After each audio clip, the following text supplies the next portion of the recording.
Actually, Jay Shear said that he's gonna put it on the big screen. Us, our table here, whatever's on YouTube is gonna be on the screens over there. Yeah. Good show, guys. I'm gonna be here, okay? Let me steal you a chair somewhere. So you have a chair. It's gonna be 2 hours. I have my chairs there. Oh, you have one? I gotta call Mike. I'll be right back. Oh, is that the straw poll? No, this is, I'm voting. Voting you isn't right. There you go. A couple of my friends said they would vote for me yesterday because, it was my birthday. It made me feel good. How old are you now? 45. So old, right? That's an old dude. I feel terrible. My knee is giving me pain right now. Low back issues happening. Oh, man. Oh, this is good. Everything's working fantastic. I gotta call Mike and see what's up with his sports report. I gotta call Mike.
This to be a candidate and this to be a candidate. Angle-wise, is that good? Down shot? Sometimes you want that, and then you guys have a wide shot here. Okay. So I'm going to kind of keep them on the right, sitting right next to you. So, okay. Looks good. Good setup. Everything's working, right? Good. How about you?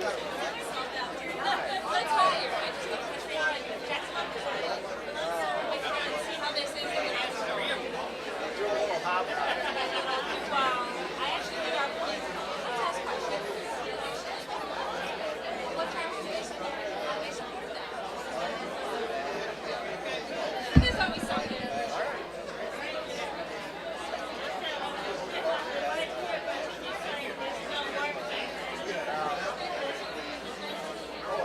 That's okay, right? We don't need a white light on us.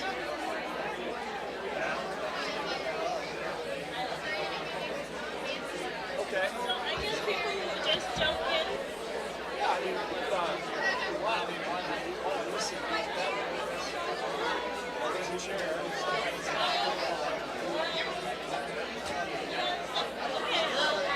Maybe I'll put on a chair here. Sometimes I can jump in.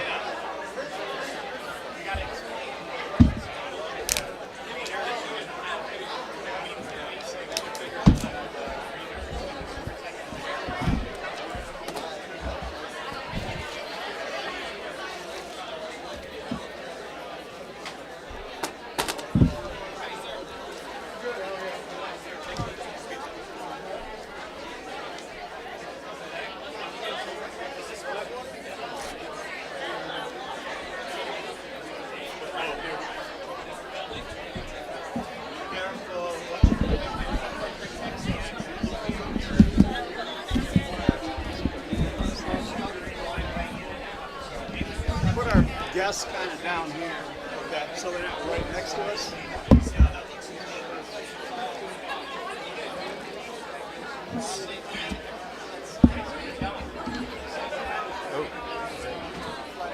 There you go, yeah. So that other chair is over here. We should probably get them.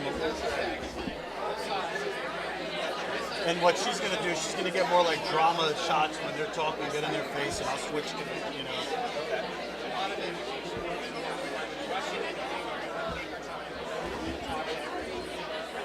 There's always like podcast text. Oh, the internet? Yeah. Yeah. Oh, they have our live shot. Let me get the. There you go. So that's cool. I got to see.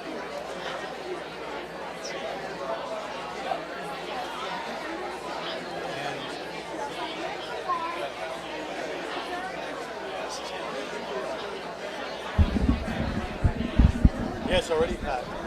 Mark's got it. Because whatever you see on YouTube, Mark's got it. Yep, Mark will, as soon as we start, he'll hit the, let me call him and let him know something.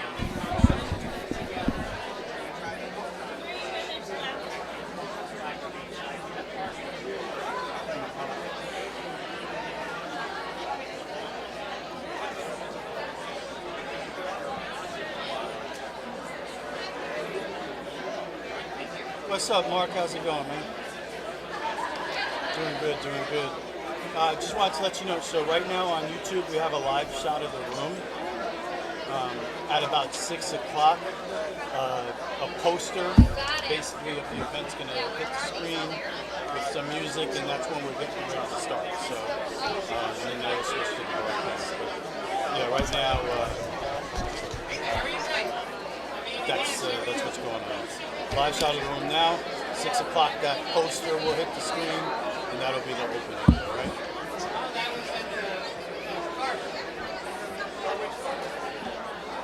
Now, that would be. I don't know if he takes a break on this end.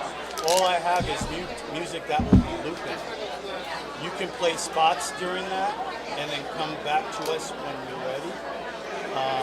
So yeah, if he decides to, because I don't have any spots, so you could leave the music we have running, or you could play a spot.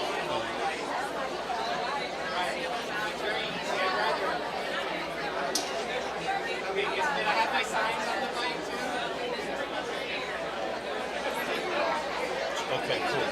Yep, yep. Yeah, and if you know, you run a spot and you miss like 10 seconds of it, so I don't think it's the end of the world. You know what I mean? That's true too. Yep, yep, yep. All right, perfect. Yep. So that's the deal. All right, bro. Appreciate you. George, this is my wife, Sharon. Good to see you. I said, does this gentleman bother me? All right, thank you, Mark.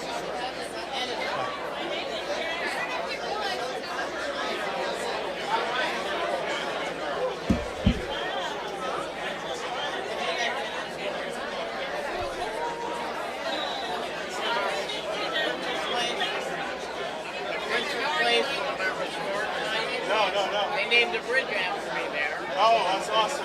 Hockey rink, youth center, Florida. This dude is Mr. Flagler. Flagler County is synonymous with George Hahn. He's the man on it. Trying to get me to run again. You were close to doing it. You almost did it. I was going to the county, and then I got mayor, but all the people.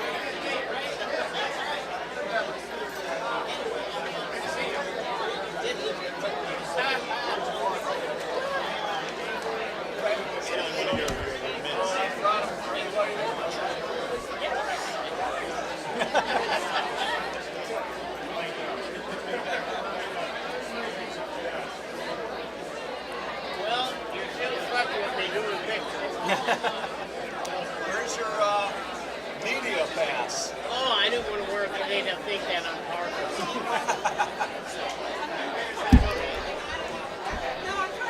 You know what, David? I don't miss it.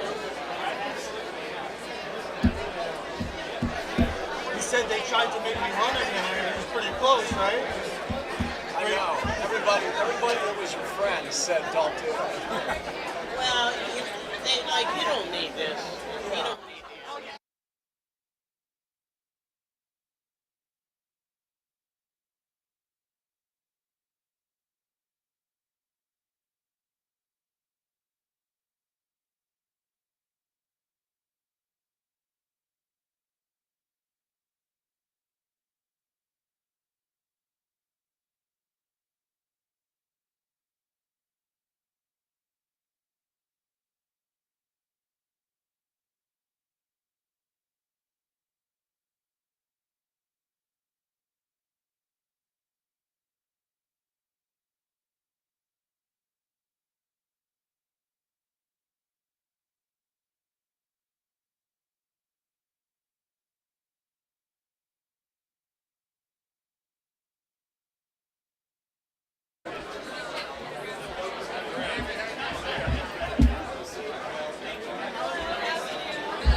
I saw him when we were talking. He said if I needed to, Yeah, I already spoke to Anthony about this. Well, I used So the you check bathroom. the mark, he's good. oh,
that's very important. But our local offices is really where it's at. So I'm really excited to see you all here. I'm looking forward to your percent of the boundary, right? Excellent.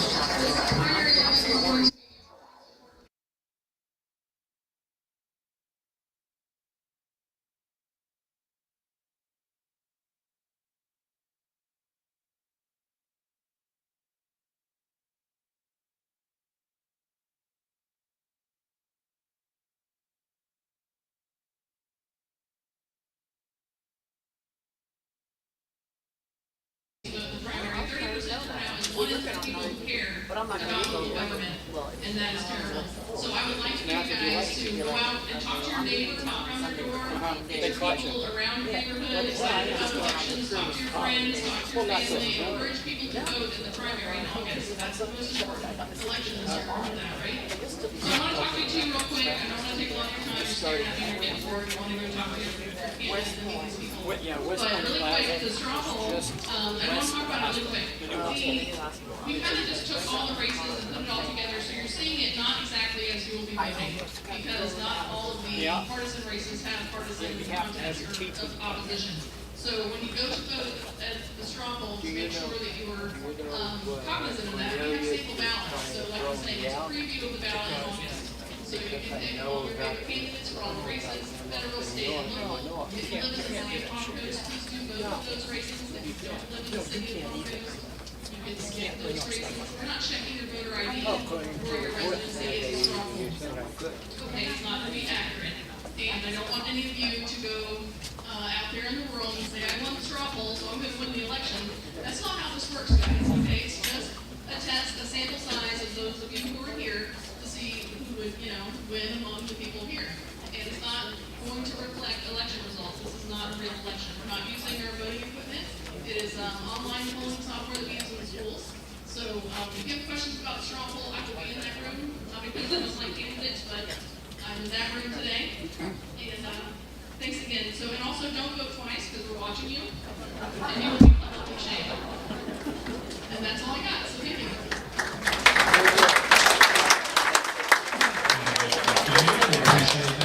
So the straw poll, of course, opens up at 6 o'clock. That is until 8 o'clock. This event runs until 8:30. I'm sure that everyone who came in the front door saw a Chick-fil-A truck sitting out there. Yes, Chick-fil-A is here providing food, so please take advantage of that while you're here as well. And if I could ask, David Ayers, I know you're back there. David, if you could come up here to the front and join me for a moment, please, I would appreciate it. Lots of people to thank for tonight. Things like this don't just happen. So I did want to give a shout out and a huge thank you to the Flagler Tiger Bay Club Forum Committee, who was directly involved in the organization and execution of tonight's event. So we thank them. How about a round of applause for our committee members? Amazing job. Lots of people to thank. I did want to hand the mic over here for a moment to David Ayers, the president of Flagler Broadcasting, because he's got some exciting news to share about tonight as well. Yeah, okay. Welcome everybody. It's great to see all the candidates and the great participants from Tiger Bay. Of course, we put the radio station, the news media company, instead of having one of our cities standing all around town, we just decided if we had to have one big one here tonight. So we're going to broadcast it live from that corner over there. So all the candidates, it's kind of going willy-nilly, when they see us sit up in the headset, come on over, we'll talk to you, we'll get to know you, and we're broadcasting live starting at 6 o'clock on the radio, also on YouTube. We got TV cameras over there, so everybody can see how good the candidates look. And so we're going to have fun. So we're going to get to know everybody, that's the purpose of it here. And I'm looking forward to it. There's a lot of candidates I don't know, I've never met. There's a lot that I do know. So I'm looking forward to meeting your cameras, because I hope you all too, as you walk around and engage and get to know the people that Jason, I don't know either. Just because your neighbor is a candidate, maybe you don't know what maybe there's something bad about them. So that's it. Let's get over. Let's come over in the back there. Come on back, say hi. And little bit, hey, it was live, came out on the Flagler Tiger at the end of our talent show. We're working with that. We will also, as far as the live stream, we're going to put that on the video screens back here as well. All right, those are all the announcements for the moment. Enjoy. Make sure that you are getting around and reading and reading. For your education. Thank you all so much for being here today.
All right, we're live tonight, as promised, WNZF News Radio from the Flagler County Tiger Bay Community Candidate Meet and Greet. How's that for a title, Jay Shearer? You know what, David? You always do such a great job with intros like that, and you are right on the money. I mean, this is the ultimate candidate meet and greet tonight.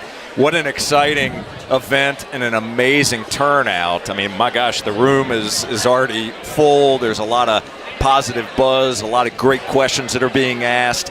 And it's just wonderful to see so many people from the community coming out here to learn, to engage, to ask good questions, to find out about the who are interested in really guiding and creating the future of what this county and what this town is all about. So we're thrilled to be here tonight. Well, Tiger Bay has done a great job. I love the format. There's so many candidates. 40 candidates are here tonight from the state and the regional. I mean, we have a lot of local we had the mosquito guy running for. He goes, "Hey, can I talk?" Well, sure. If you're on the ballot, we've got a seat for you here tonight. Absolutely. And so the setup tonight, first of all, it's sponsored by the Tiger Bay Club.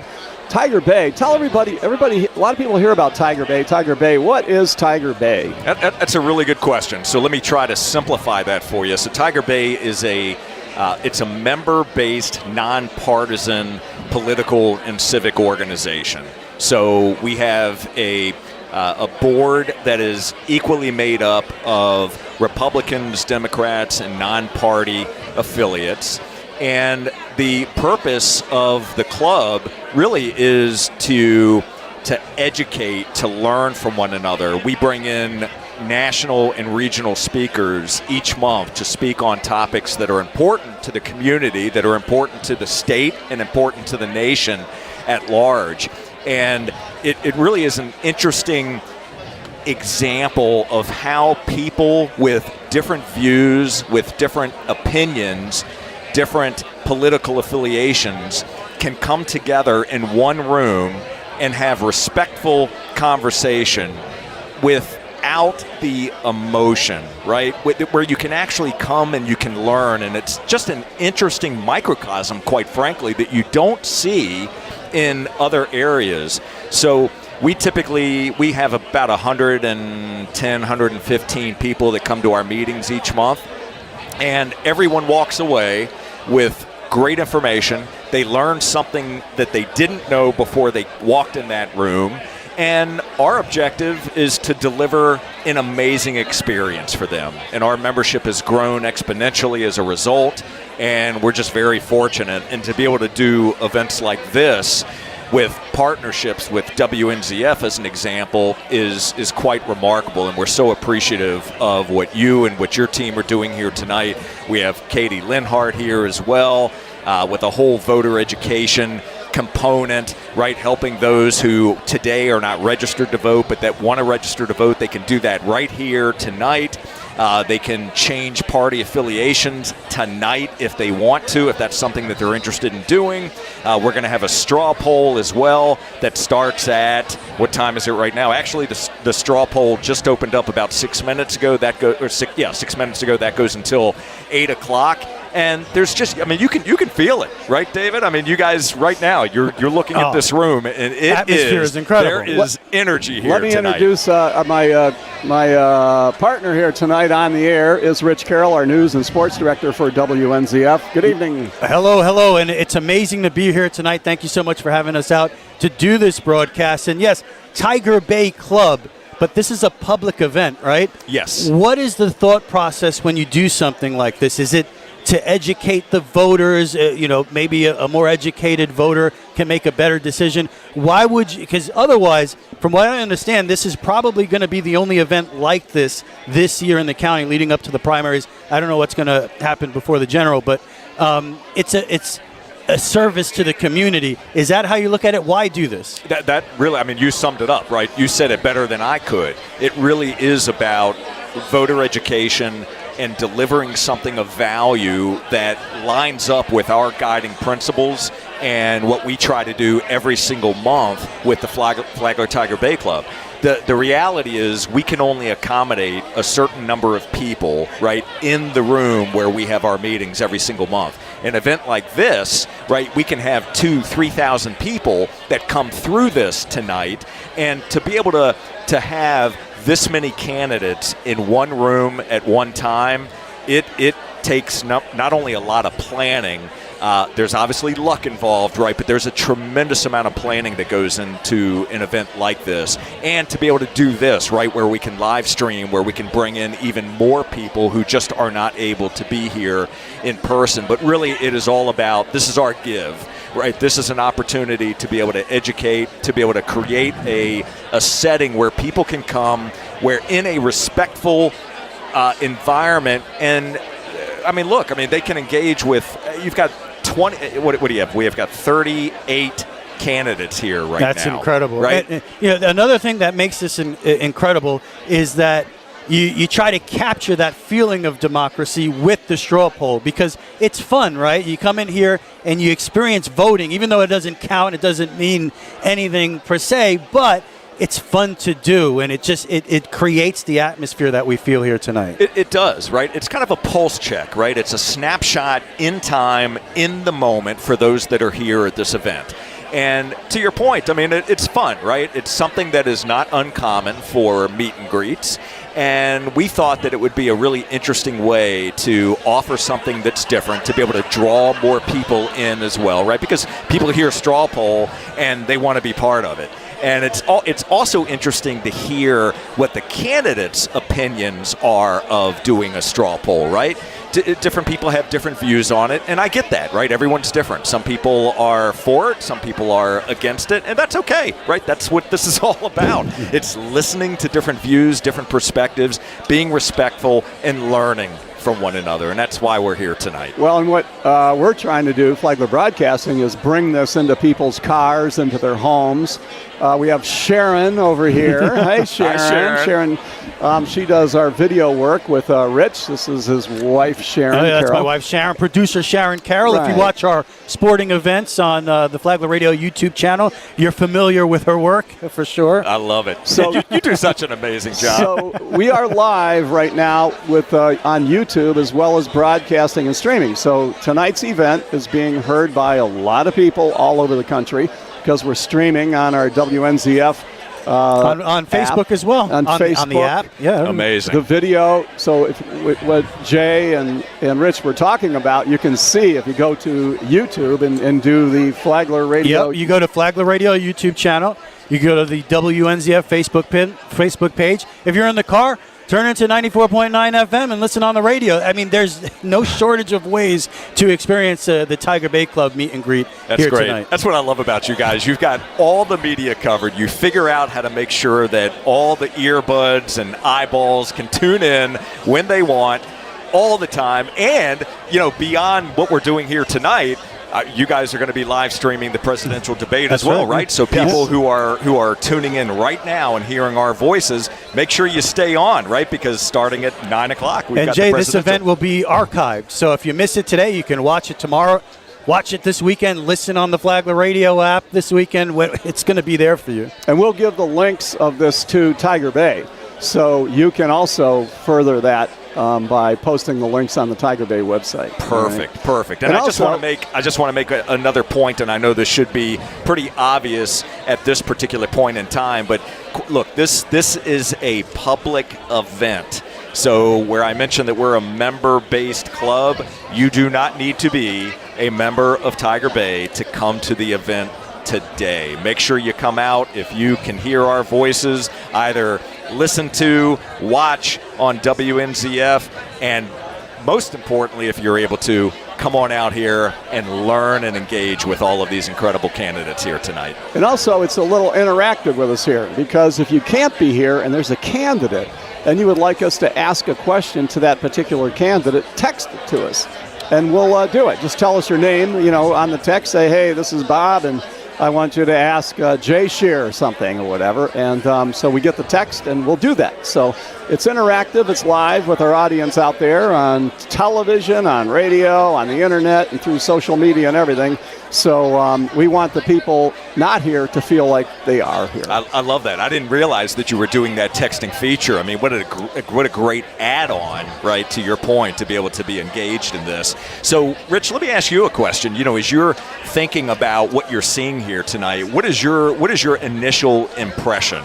My initial impression is that this is democracy at work. This is the people who show up here obviously care. They care about the future of their city, the future of their county, and they want to have a say in that. And in order to do that, you have to know who's going to represent you, right? And that's why something like this is very important to do, because otherwise you rely on candidates going door to door, knocking on your door. Maybe they say something, and that's important. You want candidates to do that, grassroots, get out there, boots on the ground. But this brings everybody together. And I often say sports brings everybody together, right? And a straw poll is a competition.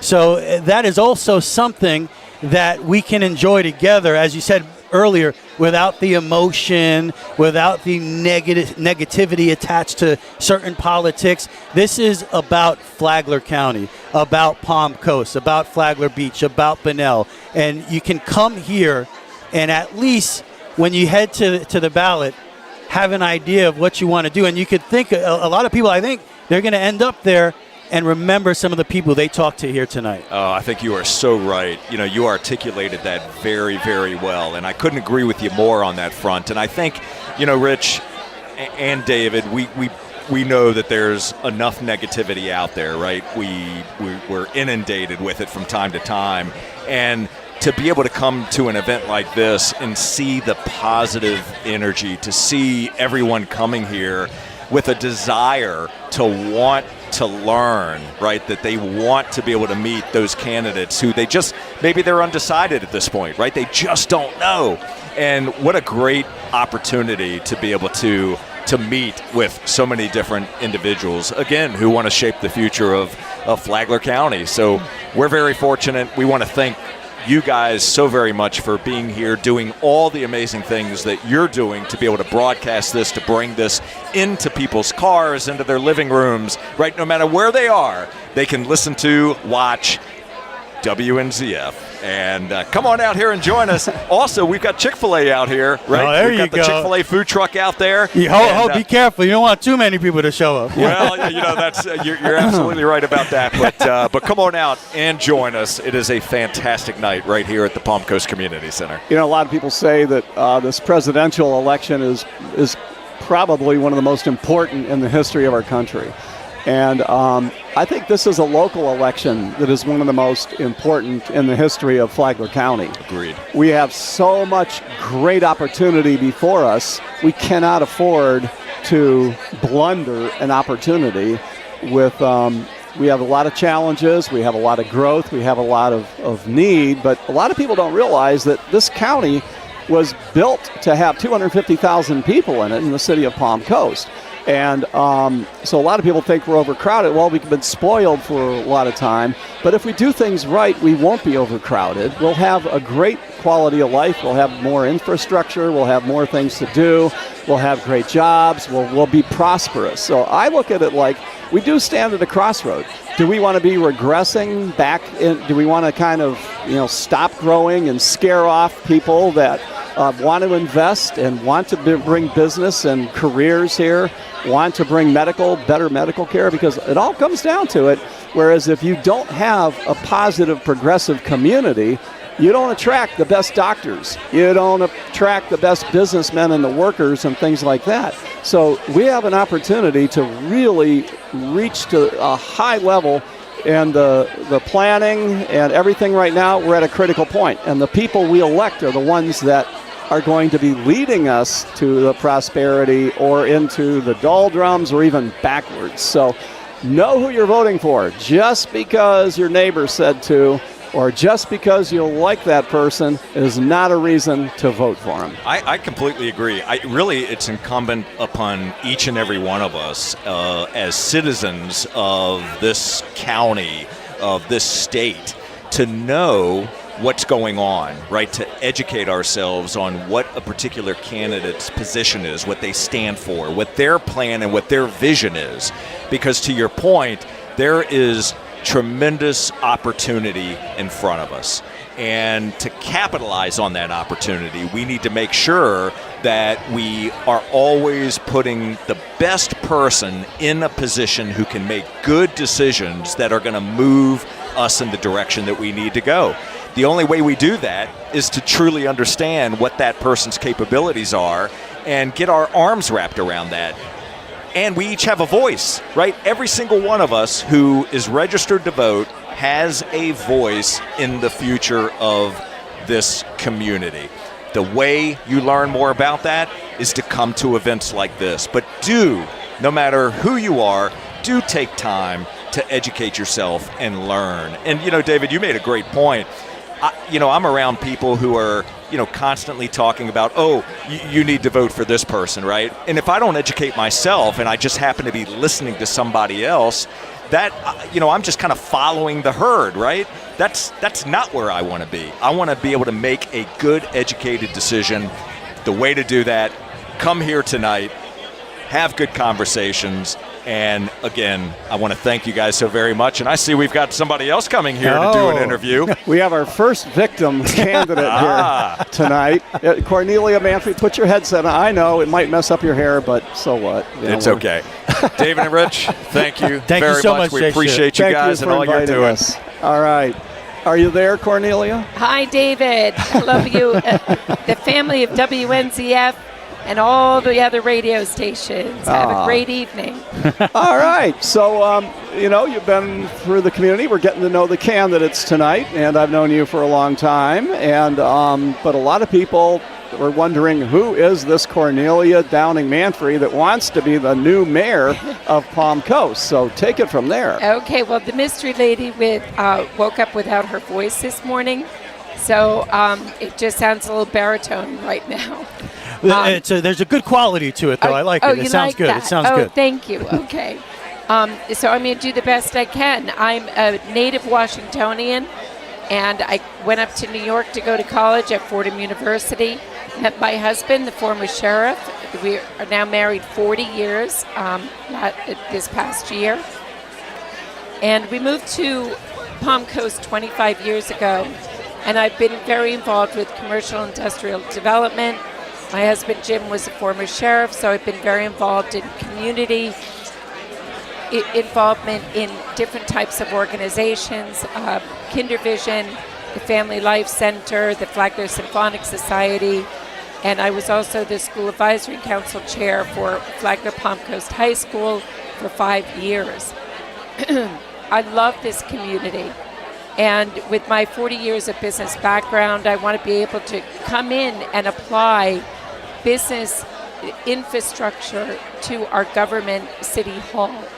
And what that also entails is customer service.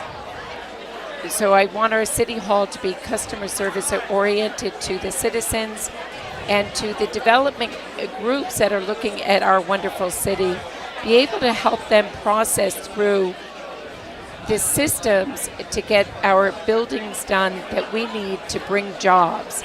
And that is very important because it's called the time management of money. And the faster we can bring our jobs in and get these infrastructures in place for jobs, the more we have an opportunity for the citizens.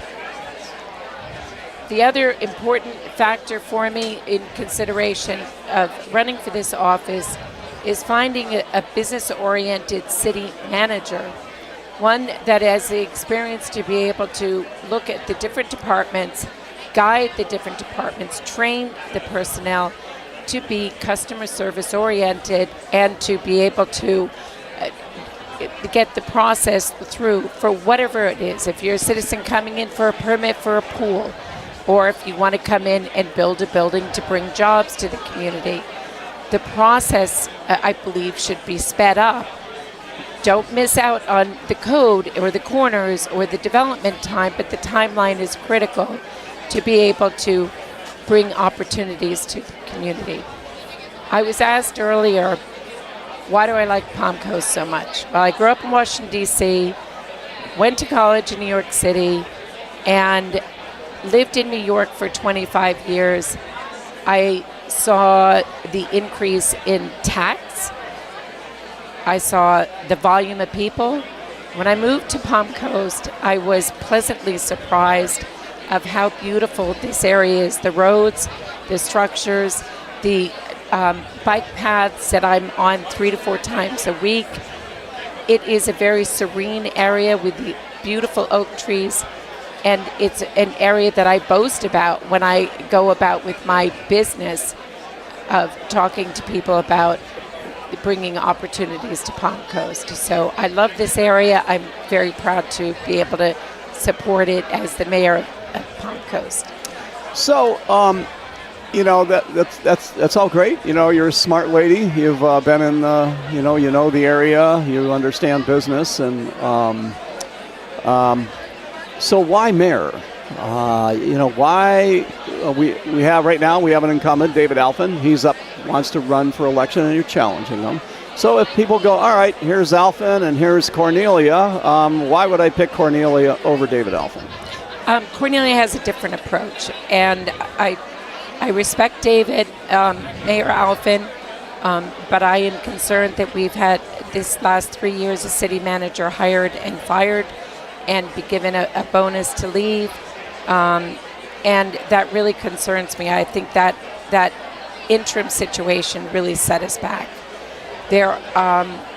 We have infrastructure issues and financing issues that have not been addressed.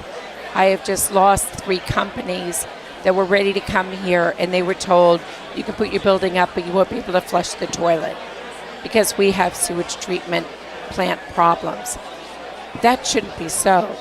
We have a responsibility by law as a municipality that at 50% capacity of certain plants, you have to start planning. By 75%, you have to be funded and ready to operate. We're at 92% of one of the plants, and we can't do any more with that. And now we're behind in time, we're behind in funding. This is a critical issue that I will take on immediately and see if we can get money from Tallahassee to get that situation sorted out. And I just have a different approach. I'm about, give me a problem, let me find the solution. So speaking of different approach, the mayor, he supported firing Denise Bevan. Is that a move you would have supported as mayor? Yes, but he also was the one who hired her. So you have a hire, a fire, and a bonus. Nice lady, trained in a certain field, but the city manager has to have business acumen and has to be able to look at each of these departments, be very cognizant of the training and the work that's being done by each employee, then filtering up. And then that city manager is responsible to report to the city council the operations of the city. The council, we don't operate the city. The city is supposed to be operated by the city manager, and there were defaults. And as a result, there are other things that were occurring for business people that made them go away. Didn't you apply to be a city manager here? Did you apply? You didn't apply to be a city manager here? No, okay. No. All right. Would you like to be a city manager here? She wants to be mayor. I think I like mayor better. and how, just one more thing on the different approach. How about the idea that they've now left that decision to hire a new city manager to the next city council? Would you have supported that move as well? It's a salt and pepper move. We really need somebody right now, but I respect the fact that I'll have the opportunity to find the person. So explain who that person would be, because we don't need somebody that can manage Palm Coast right now. We need somebody that can be a city manager for the future of Palm Coast, this will be a whole different city in 5 years. We need that city manager that can manage that city in the future. So where would we go find? What would impress you with somebody's credentials for that? I have a daughter who worked for Boston Consulting Group for 7 years, and her husband now works for Boston Consulting Group, and others that have worked for Deloitte, KPMG. These consulting companies are hired by places and companies and governments to go in and be problem solvers. So my daughter was really trained at being a problem solver, so I was fascinated of how the consultancy side of business it really trains people. And I would actually look in that category to find a city manager, somebody who has that problem solving training, that approach to, I have a responsibility to the client to fix their problem and make it better so they can succeed and be profitable. So that is a network of people that I would actually look at to try to get them to apply for the position, or try to find somebody from a larger municipality that already has been trained with big numbers, lots of problems, and a lot of problem solving to be able to come in. This could be a fabulous sort of retirement city manager position as well, of somebody coming from a New York or a Miami that has already been faced with the volume and the challenge to be able to deal with a lot of departments and a lot of people. It's a special place. I agree with you, David. This place is going to explode. But calmly. We are sandwiched between Volusia and St. Johns County, and the growth there has been tremendous. I would like us to be able to preserve our nature and our canopy, but the inevitable growth is coming. If something is zoned, you have to process it, do it by code. But I would like us to preserve the greenways. We need a city manager that can enforce all of that, but also help the development to be able to get through the process in a timely manner. Do you see the western expansion as a positive for Palm Coast? Yes, I do. And I'm very familiar with the group that's doing that. I've worked with them before for the last 20 years. And they do very sound development. And the only challenge that we have is making sure the infrastructure that we have today for the taxpayers that we have today is being maintained and updated and upgraded as you're talking about expansion. That expansion's 3 to 5 to 7 years down the road. So right now we have things that we have to look at immediately in infrastructure that have to be satisfied. And speaking about raising funds, one of the methods brought up recently was to use a franchise fee, FPL franchise fee, and there was a lot of debate on that with the city council. Right. Where do you stand on the franchise fee? I'm not really wild about it. And the reason, and I'm still analyzing the budget of the city, but in one quick summary from the city that I received, from 20 to 24, that's 5 years of tax revenue collection, the taxes went up, the tax collection, the revenue went up by 45%. That's a very significant number. So as I said in my interview with you about a month and a half ago, I tell the citizens, ask where their money is going. That's what we need to know. And I've asked for a breakdown from the city finance director. I want line by line items. I want to know exactly what the income is. I want to know what the expenses are. And I certainly want to know what is our debt load.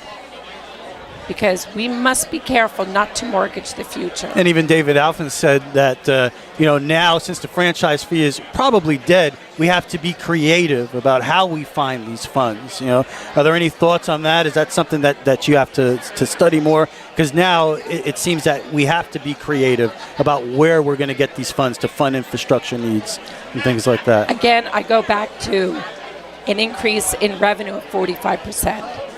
Okay, that's a lot of money, and that money can be allocated and planned out to be able to cover some of the infrastructure costs. Tallahassee, of course, is another locale to be able to get funds. But I'm a kind of a keep it simple person. If you keep throwing taxes at me, you keep throwing taxes, new taxes, especially on fixed income citizens, they get very frustrated and it hurts them. So we must be very careful about how those revenues are coming in. I like to keep it simple. All right. Well, very okay, good. Thank you, everyone. All right. Thank you so much. Cornelia Thank Manfrey. you for this event. Thank you for stopping by. Okay, bye-bye. All right. Take care. Hey, we got Ray Stevens just sat down here. How's it going? You can put on a headset there. Yeah, put on the headset that one there. right there. We'll talk with you. So, Ray Stevens, yeah, go ahead, put the headset on. You're live on the air, so be careful what you say, Ray. Be careful what you say. You're live on the air there, Ray. So, anyway, can you hear us okay? Yeah, pretty good. All right, very good. So you're running for Palmco City Council District 3, and you've been around town for a while. A lot of people don't know you or who you are or why you're running, so that's what this is all about tonight. So go ahead, introduce yourself, and tell us about Ray Stevens. Okay, thanks, Dave. As previously mentioned, I'm Ray Stevens, running for City Council District 3, Palmco City Council. I have been my family and I have been residents of Palm Coast for 20 years. My wife is a nurse. She works for Advent Health. My daughter went through the public school system here. She's now a senior at the University of Florida in Gainesville. And I am a retired police lieutenant from New York, former deputy sheriff in Pinellas County, and also adjunct professor at Kaiser College, their criminal justice program. During the course of this campaign, people ask me, what is your agenda? Well, I don't have an agenda, not yet, because my agenda is going to be predicated upon what my constituency thinks is important. But I do have certain core beliefs. And number one is I think that we need to put the brakes on this, what many people, and myself included, consider this uncontrolled or poorly planned development, which is putting a strain on our infrastructure, water, sewer, traffic conditions. I think we have to take a step back and look at that, because there are unintended consequences. Secondly, I'm tired of hearing about these ingenious ways to come up with new taxes. Franchise tax, county tax, speech tax, water tax. I am adverse to any tax increases because I believe that increasing taxes to meet expenses should be the last resort, not the first option. And I will vote against any tax increases until we explore all of the cost savings measures that can be instituted, i.e. Doing a study to see whether or not it'd be more cost effective to outsource for things such as swale and drainage ditch maintenance, which is a cause, or one of the causes for flooding in the Seminole Woods area and the W area. I'm also a big proponent of giving the public more of an opportunity to be able to have a conduit to input as to what direction the city of Palm Coast goes in the future. Going to a city council meeting, having them set the buzzer. It goes off in 3 minutes like a quiz show. They tell you to sit down, thank you very much, and it goes nowhere. So I will be doing town hall meetings once elected from time to time. I will go to these areas that are having problems and see for myself and have meetings with people, and I'll give them more than 3 minutes. I can go on and on here. Well, here, let's we'll ask you a few questions. Yeah. Okay. Being a city councilman is a lot more involved than it was 10, 15, 20 years ago because the city is a lot different than it was. I think to do a good job, this is a full-time job, I think, as a Palmco City Councilman. I mean, you got to add up time. You're reading things, looking at budgets at home, sitting at the kitchen table with a cup of coffee. I mean, all those things add up to working as a city councilman, in my opinion. and thinking about it and time and this and what you're doing. So it's not just showing up for meetings and there you are with it. It takes a lot of preparation and everything. How do you see? I mean, it's, for what it is, it takes a special person to go after, to take on and try to be elected to serve a community with that kind of a commitment. Well, I'm retired. As I said, I was a retired police lieutenant from New York. How old are you? I am 74. Okay.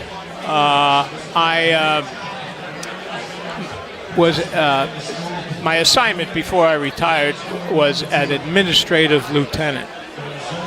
Besides command of a considerable number of people, it was also my responsibility for traffic facilitation plans, problem intersection assessment, information services, public relations, press relations. So it was an administrative job. And after all, it's in the city council, an administrative body. So I think that my experience and the fact that I am retired and have the time, uniquely qualifies me to sit on the city council and be effective. So, and how about you, as a former law enforcement officer? I'm sure you're following Sheriff Staley closely and the job that he's doing, and with his budget, and I believe he's looking for 37 new deputies over the next 3 years, and what has been brought up to fund that is the half-cent sales tax. You said you're not for new taxes. How do we continue to fund the sheriff's needs? Well, first we have to look at cost reduction, and I don't mean only at the sheriff's level. I mean, in any organization, public or private, the biggest budgetary item is personnel. I think that we should have to cut back on the amount of personnel, and I don't mean by firing or laying anybody off, but through the process of attrition. You're not talking about cutting sheriff's deputies' personnel? No, okay. I'm talking, in other words, you asked me where can we come up with the money. Gotcha. And I'm saying that we have to take a serious look at how many personnel we have, and if a person retires, leaves, gets promoted, do we assess that person's position? If it's essential, we refill it. If it's not essential, don't refill it. I think we should do a cost analysis on outsourcing as another means to save money. Maybe we could do swale maintenance, et cetera, more cost effectively than we are now. So as far as the sheriff's is concerned, I'd like to see the paperwork on it. I understand when you have an increase in population, you have an increase for calls for service, and he may very well need 37 deputies. I'd have to look at the paperwork on that. Having been in law enforcement, So what's the future of Palm Coast here? Yeah. Because you started off saying that, hey, there's some uncontrolled growth and we need to put the brakes on things a little bit. That would be quick for you to be labeled an anti-growth person. Well, I'm not anti-growth. I am anti-unplanned or poorly planned growth. Case in point, the 1 mile section between Belterre and Old Kings Road on Route 100. You got 2 storage units, 7 gas stations. You got a BJ's going in. You have a Miller Ale House. Soon to have another steak place. Storage unit places all over every half a mile. Now that's what I'm talking about on a 2-lane road. The intersections are poorly planned. The traffic lights are poorly timed, and I don't think we could do too much with that point. That stretch of road, as far as traffic is concerned, I think it's beyond repair. But what we can do to alleviate the problem is traffic light timing, shortening or lengthening the cycles, doing away with trip. You can't have trip and timed lights operating at the same time because one defeats the other. So that's would be my plan and objective. So if they go, all right, this Ray Stevens guy would be a great city councilman for Palm Coast because I bring years of administrative experience to the table. I have a common sense outlook. to construction. I'm not opposed to it. If you have a piece of property you want to build a house, that's your right. But I'm talking about these major projects that have unintended consequences. And that's what I want to put, not stop, but put the brakes on. All right, Ray Stevens, thanks for stopping by our WNZF broadcast booth here. You're quite welcome. And thank you for running for office. Everybody and anybody that runs has my full respect, and I'm sure, Rich, you feel the same way. 100%. We appreciate that. Thank you so much. All right. Take care. Good to see you again. Yep. Thank you, Ray Stevens. Yes. All right. So anyway, we're here into the Tiger program Bay. tonight. Of course, everybody's talking about the big presidential debate. Oh. And we're going to carry that live tonight at 9 o'clock, ABC. And so, if wherever you are, you can check in with that one there. You want to take a break? We'll go find some more candidates here. Everybody's busy. So let's kind of describe the room here. If you're Let's take a look at it. Watching on the Tiger Bay, by the way. This is the Tiger Bay Community Political Forum. All of our local candidates are here, and it's just a great energy. That's exactly what I was just about to say. You can feel the energy in the room, the passion, especially from the candidates coming over and talking to us. Jay Shear starting off the program. You saw how excited he was about everything going on here tonight. And what you're seeing right now, and I've said it before, this is democracy in action. You see residents speaking to candidates, trying to pick their minds, understand what they're thinking. Do you think like I do? Do you maybe have an opinion that I didn't think about, but now, hey, you know what? That sounds good to me. And you see it all around the room, and it's just it's a beautiful thing. Yeah. Definitely. Hey there, Billy. How's it going? Billy Jones is one of our great veterans. And have a seat till hey, Andy Dance. Andy Dance. Can you, he's right there. He's we got talking Flagler to some County guys. Commission chair over here. Break him for, he's a legitimate candidate. So put the headset on there. Andy Dance, our chairman of the board, County Commission, seeking re-election. Good evening. Good evening. How's it going so far here tonight at the Tiger Bay Forum? Or it's a great event. I called it Hobnob, and somebody goes, it shows you're old-fashioned because nobody calls them that anymore. No, it's great. I mean, the more chances I get to chat with the public, the better. What are you hearing from people here tonight as they come by to talk to Andy Dance? A lot of questions on beach nourishment, right? We've had plenty of discussion on air on Free Who's for All. going to pay for it? So the nourishment is an issue. Happy to chat about some of the misinformation that's out there. But I keep telling everybody, we're taking a slow approach right now because we want to make sure we get positive feedback from the residents and from our other governmental entities. They need to have feedback in what we ultimately have to proceed with. We need public buy-in, and that takes education. Well, you're excited about what's happened with the beat. I can tell in your voice with the Army Corps of Engineers, and it's finally happening, and what's happening. You're happy with the way it's turned out. Yes, I mean, the plan is solid. It's just the challenging part is in the funding to maintain it. It is an expensive process, but it will, in the long term, protect the property and the infrastructure on the barrier island, protects the habitat, it protects the environment, because we've seen the devastating effects of dune breaches on the homes, on infrastructure. It's killed vegetation and it's harmed wildlife, and we're trying to do our best with the science that we have to protect the barrier island. And how important is that to protect the beach, to protect the barrier island? What does it mean to Flagler County? Well, there's a lot of ad valorem taxes from the barrier island.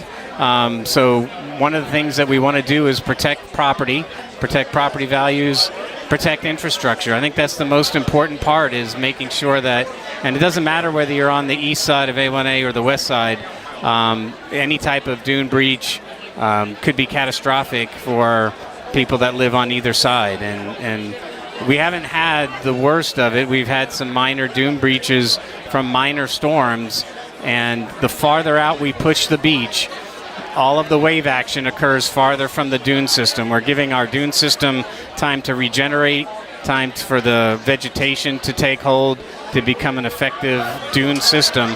But the beach being pushed out just carries that wave action farther out away from the dunes.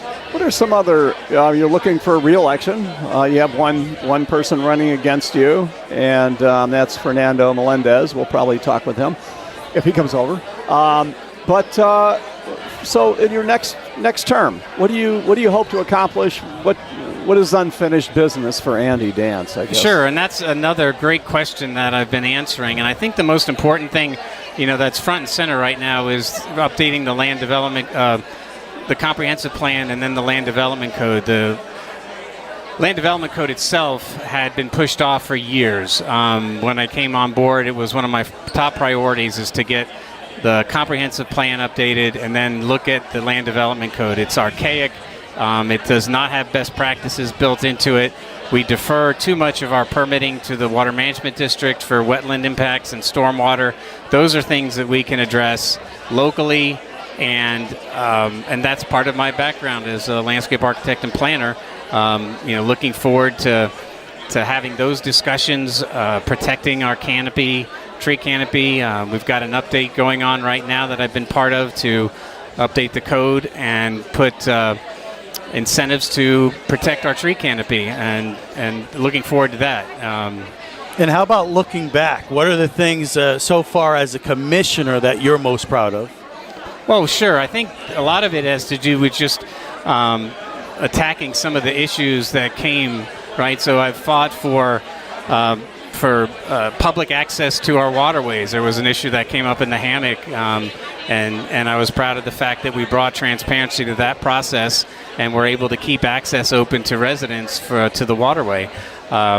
We look at some of these projects that came to the commission, and we're doing a much better job of having a thorough conversation on development plans that come through, more so than we have had in the past. And those are the types of things that have definitely helped. We're looking at economic development has been a top priority. We just passed 2 different incentives this past business meeting. So those are going to help us. We have 2 more new incentives coming, and those are going to help us be competitive with our surrounding communities so that we can bring in some good high-paying jobs. And that's why you want to be competitive, right? And how important is that going into the future? Everybody talks about development in Flagler County. Is it responsible development? How much of that is to bring better jobs here locally? Sure. Well, the bringing in high-paying jobs, bringing in a commercial tax base is important because of the diversity it brings. Right now, we rely too much on residential property tax, so we have to get more businesses in here. We have to do a better job with these incentives that we're bringing forward to bring those businesses in. It'll put us on a more competitive basis with other surrounding counties, and we're excited about that opportunity. US 1 kind of going up by Favoretta. That's county property, right? All the way down to the county line. Yes, sir. That's unincorporated. Okay, and so there's a lot of talk of that development, and there's been some funding to make the US 1 for you. Is that? Well, that was one of the things, right, we talked about on Free For All was the governor's veto pen. Unfortunately, the governor vetoed the water and wastewater expansion that we had proposed. It was our big ask for economic development, and it would have brought water and wastewater utilities to the south end of US 1. And there's a huge opportunity down there because the interchange, right, we're going to get a brand new interchange at US 1 and I-95 on the south end. And that's going to open up, I think, commercial development with a brand new interchange and easy access to I-95. That's going to make that area very attractive. But is that in other words, what we heard was that even though we didn't get that money specifically with that project, a lot of money is into other pots that can be gotten rather than the project being dead. Yeah, we're not giving up at all. There's a lot of opportunities for grants, and we've already have started those conversations with the utility company about, bringing those in a more phased approach, still accomplishing what we want, but in a more thoughtful, phased approach since we didn't get the lump sum. Okay. All right. Very good. Andy Dance, thanks a lot for joining us. Thank you. It's my honor. It's a pleasure to serve the public. It's been really the pleasure of my life to be able, we've been in Flagler County for 52 years.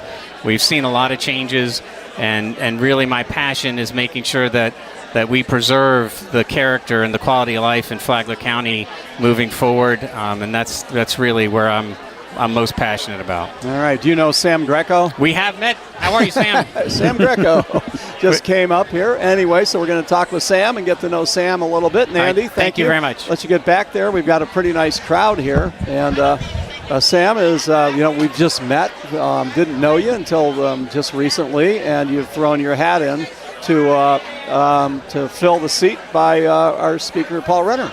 That's right. Really happy to be here. It's a great event tonight. Thank you for your participation and for having me talking with you. I'm really excited about the opportunity to get involved in this race. I think incredibly highly of the work that Speaker Renner has done for our community, and I was honored to have his endorsement, and I'm honored to have the opportunity to run to succeed him and to continue the high level of support from Tallahassee that Speaker Renner has made sure we've had here in Flagler County.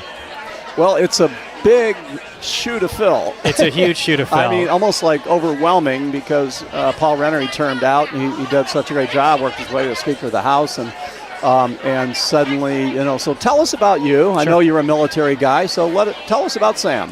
Sure. So, as you mentioned, my background, I'm a Navy JAG officer. I commissioned in 2018, and I left active duty on January 31st of this year. But believe it or not, this was not the first thing I was planning to do when I left the military. I thought I was going to go be a prosecutor, and I still may well do that after this election. But the seat came to my attention, and I felt like it was a place where I could continue to serve in a capacity that would allow my skills to really help our community. I joined the Navy after law school. My classmates, they went to law firms, but I went to the Navy because my background and my underpinning and drive was always service. That's why I wanted to be a prosecutor, and that's why I wanted to run for this seat. As you mentioned, we have an incredible incumbent and very large shoes to fill, but we are at such an important point for Flagler County and Northeast Florida. There's so much opportunity and promise here that with the right continued leadership, I think we're really looking at an exciting future, and I want to be a part of that. So military service, and then on top of that now public service, you're getting involved in this race. What is it that inspires you? Why do you want to be a part of the community in that way? You're protecting the country. Now you're coming over here and trying to help people who are less fortunate, make sure that everything is right in the local community, petition for us to get funds and everything that we need here. Why do you want to continue to serve the community even after being in the military? Well, it's been what's driven me throughout my life. My grandfather served in the Navy in World War II, and he taught me from a young age that as a good citizen, it's your job to serve your community. And I took that lesson with me. I took it to the Navy, and it's what has made me feel called to this position and that I have something to contribute here. In the military, I learned a lot of great things and had a lot of great experiences, but I'd say two of the most important things I learned are how to build teams, how to collaborate with others, and the importance of a team. If your team fails, the mission fails. And the other thing is that in the military, we're constantly dealing with too few resources to competing priorities, and we have to figure out how to rack and stack those priorities. You never have enough people, time, money, and that's true in the legislature as well. There are countless priorities demonstrating themselves to Tallahassee, and it's the job of good state representatives and state senators to parse those out and to figure out how to do more with less. On top of that, you have 120 representatives, you have 40 senators. You need to be able to articulate your needs, your community's needs, your red lines, and understand those of the person you're talking to across the table. And that's how you put things together that can move forward and become good law and actually deliver real results for Flagler County, and that's what I'm focused on doing. With Paul Renner's endorsement, I'm sure he's looking to you because he turned out. It's like, you're done. You can't do anymore. And there was a lot of unfinished business and a lot of hopes and dreams that he had So you're kind of like his guy, right? To pick up the ball and carry it downfield still. I'm honored to have Speaker Renner's endorsement. I think that the work Speaker Renner has done for Flagler County, but for all of Florida, is immeasurable. I think that Floridians for generations to come, and I mean that literally, generations to come, will benefit from the legacy of legislation that Speaker Renner left behind. and I'm honored that he felt that I was the right person to succeed him and that I could step in his shoes. How did that come about, where all of a sudden you're planning on something else, and what, you got a phone call, he knocked on your door, what happened? No, I had no existing relationship with the speaker before I got involved in this race. I met the speaker through the race, through the election, and he and I had a few conversations and talked about values, talked about Florida, talked about policies, and he felt that my background, which shares some similarities with his, Speaker Renner's a naval officer as well and a lawyer, that I could do the job well, and that was a great honor to me, and I'm excited to pick up the ball and keep moving. Did you say okay right away? Did you go, let me think about this, talk to my wife? I mean, was it a... Oh, I want to be clear. Speaker Renner didn't ask me to run for the seat. Speaker Renner endorsed me a few months into our campaign. Okay. But when he offered to endorse me, no, I was pretty excited right there to get that endorsement. And Renner did a great job, obviously, and you want to continue the great work he was doing. But how do you make it Sam Greco's job? How do you put your own imprint on it? Absolutely. Well, the issues that we're facing in the next several years are different than those that we faced in the past. And we need capable folks who are able to critically think about issues and work with other people to get that done. The opportunities that we have here in Flagler County are tremendous, and I'm very focused on helping us seize that opportunity and really prosper in the years to come. And we're going to have challenges. The state of Florida is going to have challenges. We're seeing a big issue with cost of living rising. It's a statewide issue, but it's very prominent here as well. And we need to make sure that we're tackling that, and we're keeping Florida a place where folks want to come and join our community and bring their families and their businesses and continue to make our state a better place. So, Darrell Boyer is your competitor in this race here. Darrell worked for Paul Renner, super nice guy. He's well liked in the area, and so he's also seeking the seat. So, a difference, between, so if we said, why should I vote for, a lot of people listening and watching on YouTube tonight, why should I vote for Sam Greco? What do you want to stick in their mind? I think that the background of being a military officer is very important. I think that really taught me a lot, and the skills that I took away from that, from being a JAG officer in the Navy, are going to enable me to be quite effective in Tallahassee. I'm not interested in going to Tallahassee to be, sit on the back seat or to, just go to cocktail parties and feel important. I want to do things that matter to this community. My top priorities are going to be to deliver for this district, keep Florida free, and to fight back against the failed policies that we're seeing come from Washington that are harming us right here in Flagler County. I think my background as a Navy JAG officer is what distinguishes me and what is going to enable me to be very effective for our community in Tallahassee. Very good. Thank you for your service, Sam, and we're going to see you on Free for All Friday in 2 weeks. Looking forward to it. Yeah. Thanks for the conversation. All right, good, Sam. Good to have you. Take care. All right, joining us now, we got another victim here, and Fernando Melendez. And Fernando, good to see you again. That's me, and thank you very much for having me. I want to say thank you to the Tiger Bay Club for putting such a wonderful event. I want to thank you, WNZF, for allowing us to share our platform.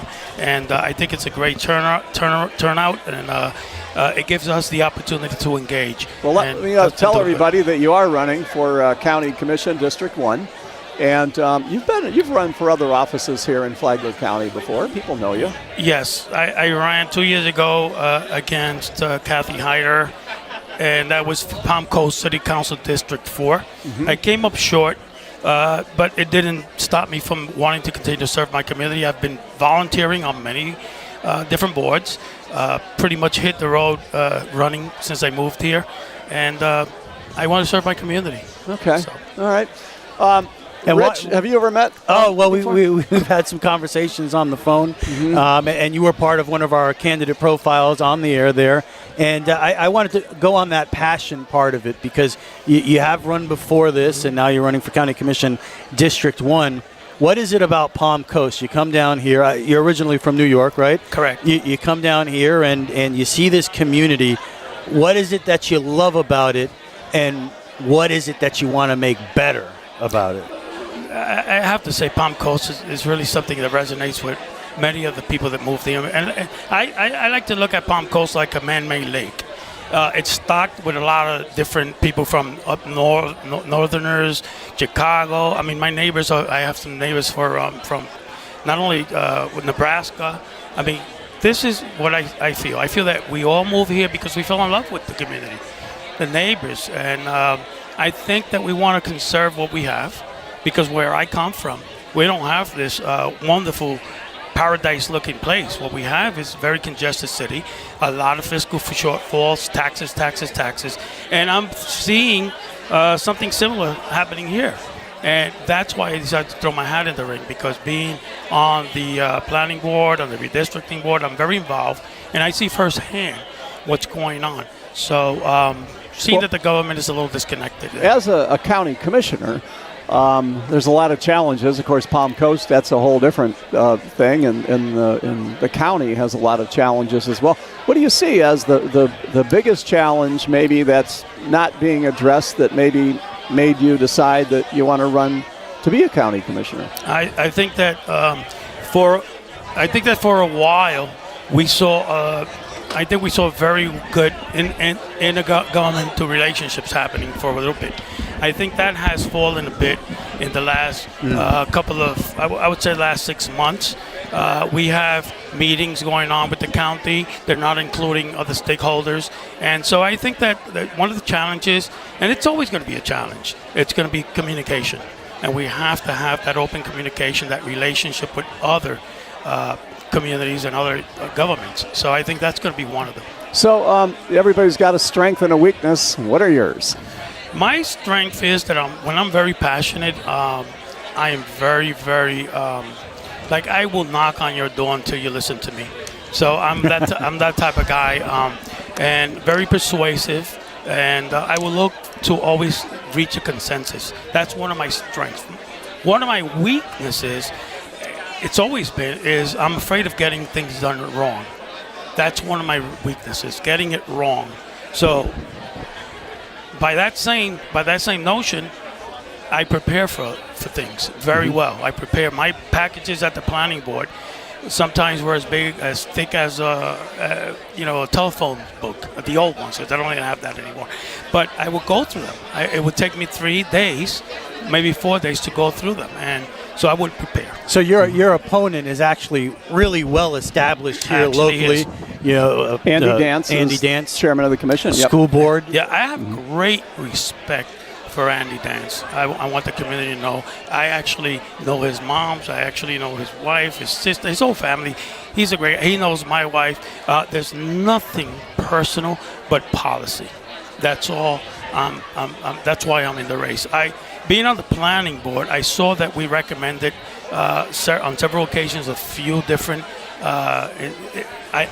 items on the agenda, recommended against them, and basically they just ignore them. And I was very upset with one of them in particular, and that was the 240 unit apartment complex on 100. We recommended against it. They approved it, and now I hear it's off it's not happening. I think the permits will pull, so thank God for that. But that was a biggie for me, that I said, no, wait a minute.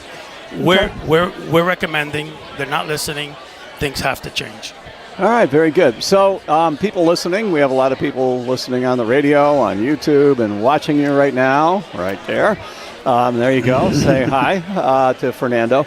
So people go, okay, hey, sounds like, why should I vote for him? That's your chance. Take it from there. Okay, well, my background in education is economic growth. Right now, the county has no plan. And I like to help balance that tax base. And I know that a lot of people say, we don't have the commercial space for it.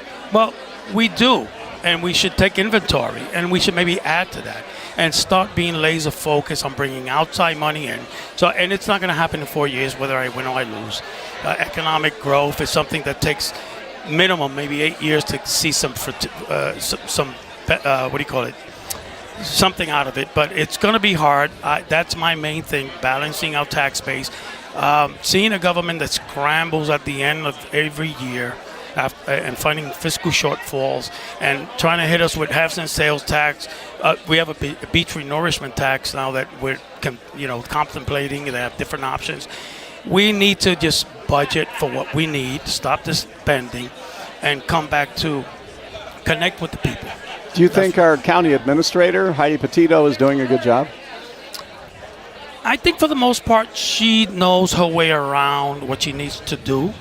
What I think with Heidi is that most of the policy proposals that she'll come up with, if I'm elected, she's going to have to really defend it and tell me where do the taxpayers benefit from it.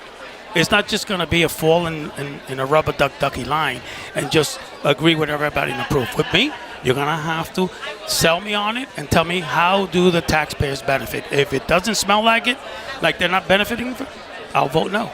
Should beach nourishment be a county-wide tax? Absolutely, but it should be a reasonable tax. And I hate to point this out because I don't like to throw the county under the bus, but the county had a meeting not too long ago where only maybe 25 people showed up.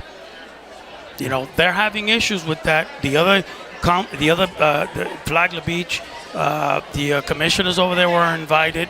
The Marine Land, the Beverly Beach, none of those governments were invited. And, that's something that, like I said, back to communications. We have to try to bring everybody in when it's such a big, that's a big deal. And then they have this sliding scale for an option.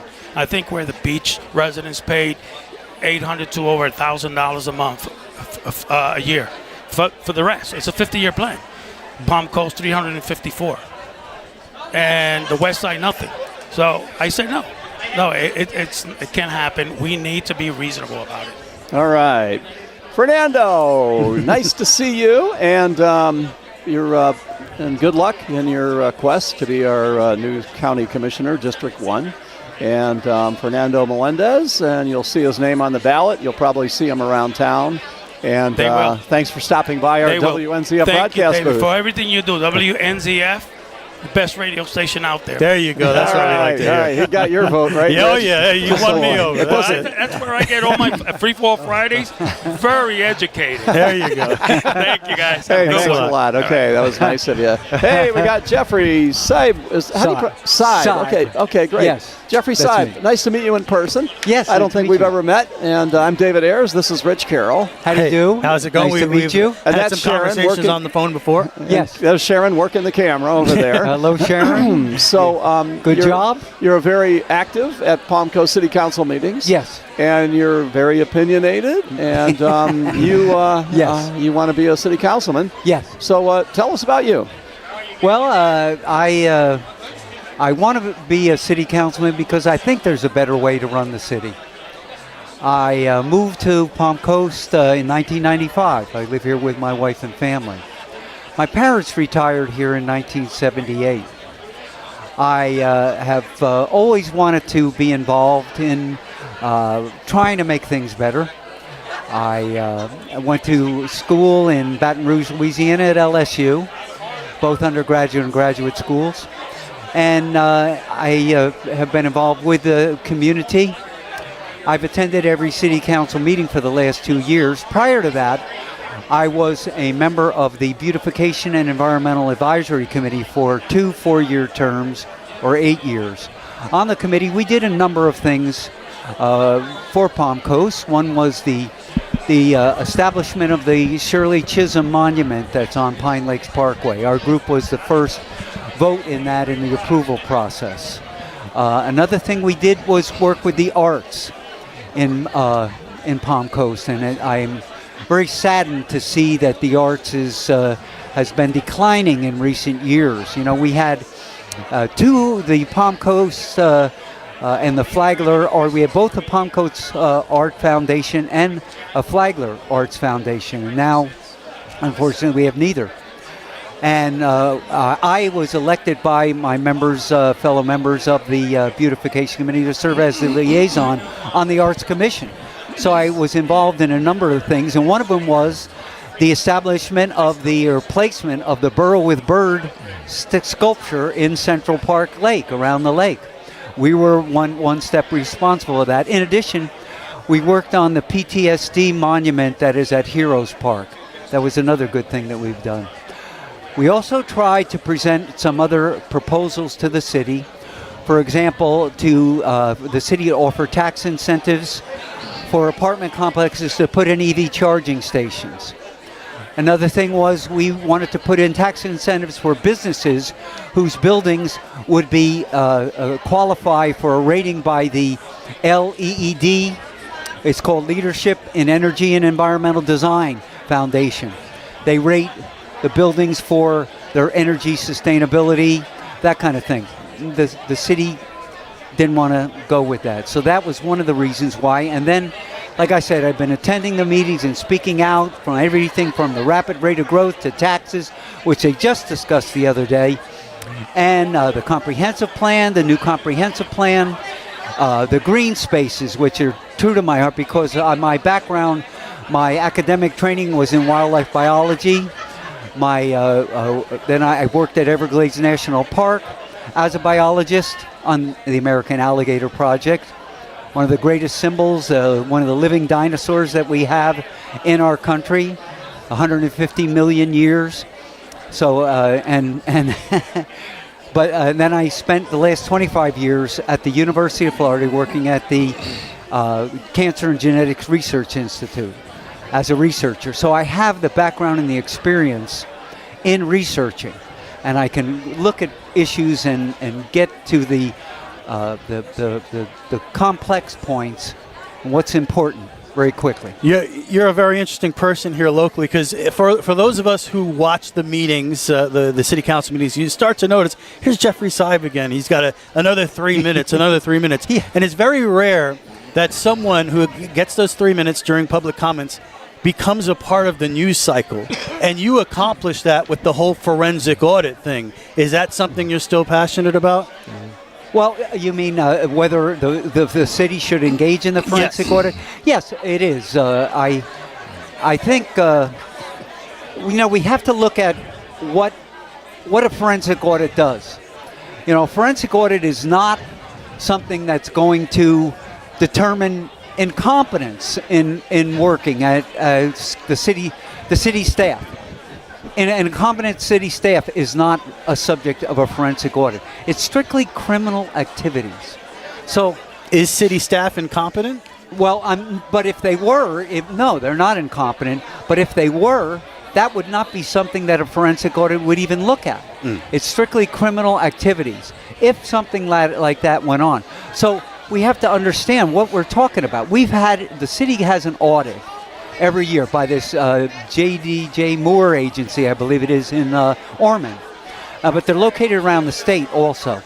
And they come back and say the books look great. Well, a criminal activity is something like a kickback, or you order a certain piece of equipment and a lower level comes in and the money is still going out for the higher amount, that kind of thing. That's the stuff that a forensic audit would look at. So I don't understand why do you want a forensic audit if you don't have any reason to believe there is criminal activity in the city of Palm Coast? I didn't want the forensic audit. I spoke out against the forensic audit. The other gentleman was the person who wanted the forensic audit. I spoke out just as passionate as he did against the audit because I didn't think it was necessary. And expensive. It's hugely expensive. I researched into it. It's millions of dollars. I mean, these aren't just like a technician. These would be lawyers with years of experience digging these things out, time-consuming and very expensive. So I spoke out against the forensic audit. It probably isn't going to happen anyway, and we don't really need one. So it's kind of a moot subject. It's a moot with point. that. Well, Jeffrey, it's great to meet in person. Yes. And good to have you come by. And best of luck in your quest to be city councilman in Palm Coast. You've got some competition. You've got Kathy Estrino, Shara Brodsky, Ty Miller. Yes, it's a big group. But you've worked hard, smart guy. And wish you the best of luck. So when people go, well, hey, why should I vote for this Jeffrey Seib guy? What would you say? Well, I would say that I have the knowledge, I have the experience, I have the research background to look at the issues and get to the good points, get to the important points. I understand what's going on. I'm an environmentalist, so I would like to keep the city nice and green and beautiful. And another thing for my district with my competitors, I'm the senior candidate. I'm a senior on fixed income, just like many 30 to 40% of the folks are here in town. Maybe we should have a senior on the city council. I would look at senior issues, but I would also look at the city because we are building this city for the future, and we got to get it right for all of us. All right. And I think I can do that. All right. Jeffrey, thank you so much for stopping by. Thank you Best so of luck. much. And I hope you're having fun tonight out here at the Tiger Bay Forum. It's great. This is great. I'm enjoying it. People are stopping by all the time, and I hope that they will consider me. Okay. When they're making their choices. And it was Ken McDowell that was for the forensic audit, so that's my fault. Yes, that's okay. Yeah, he was. I saw him at another at the European Village not too long ago. Another candidate was having. I stopped in to visit her.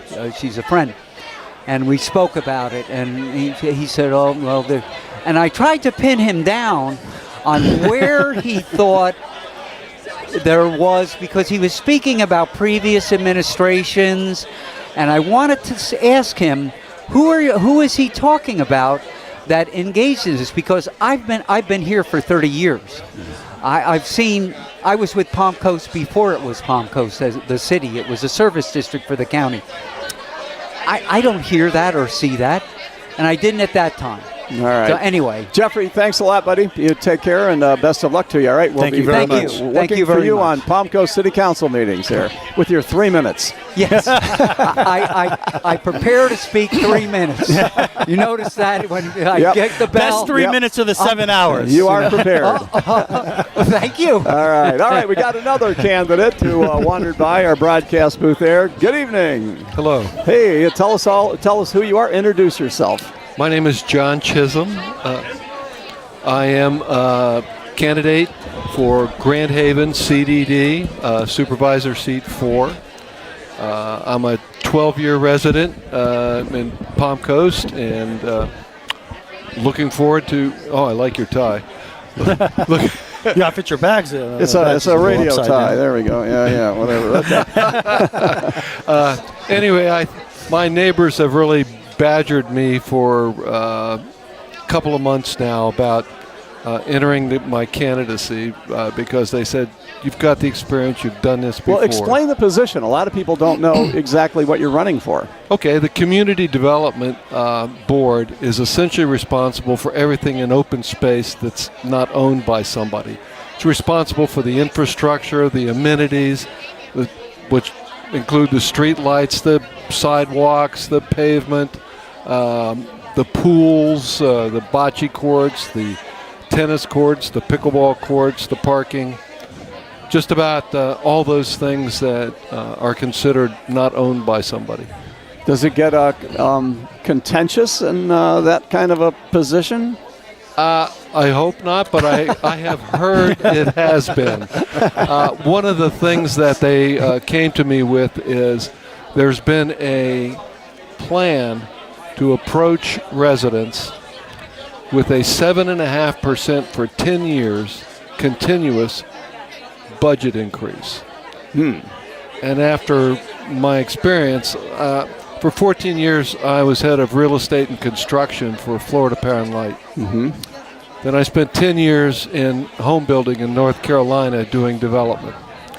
So I've been around the block a little bit.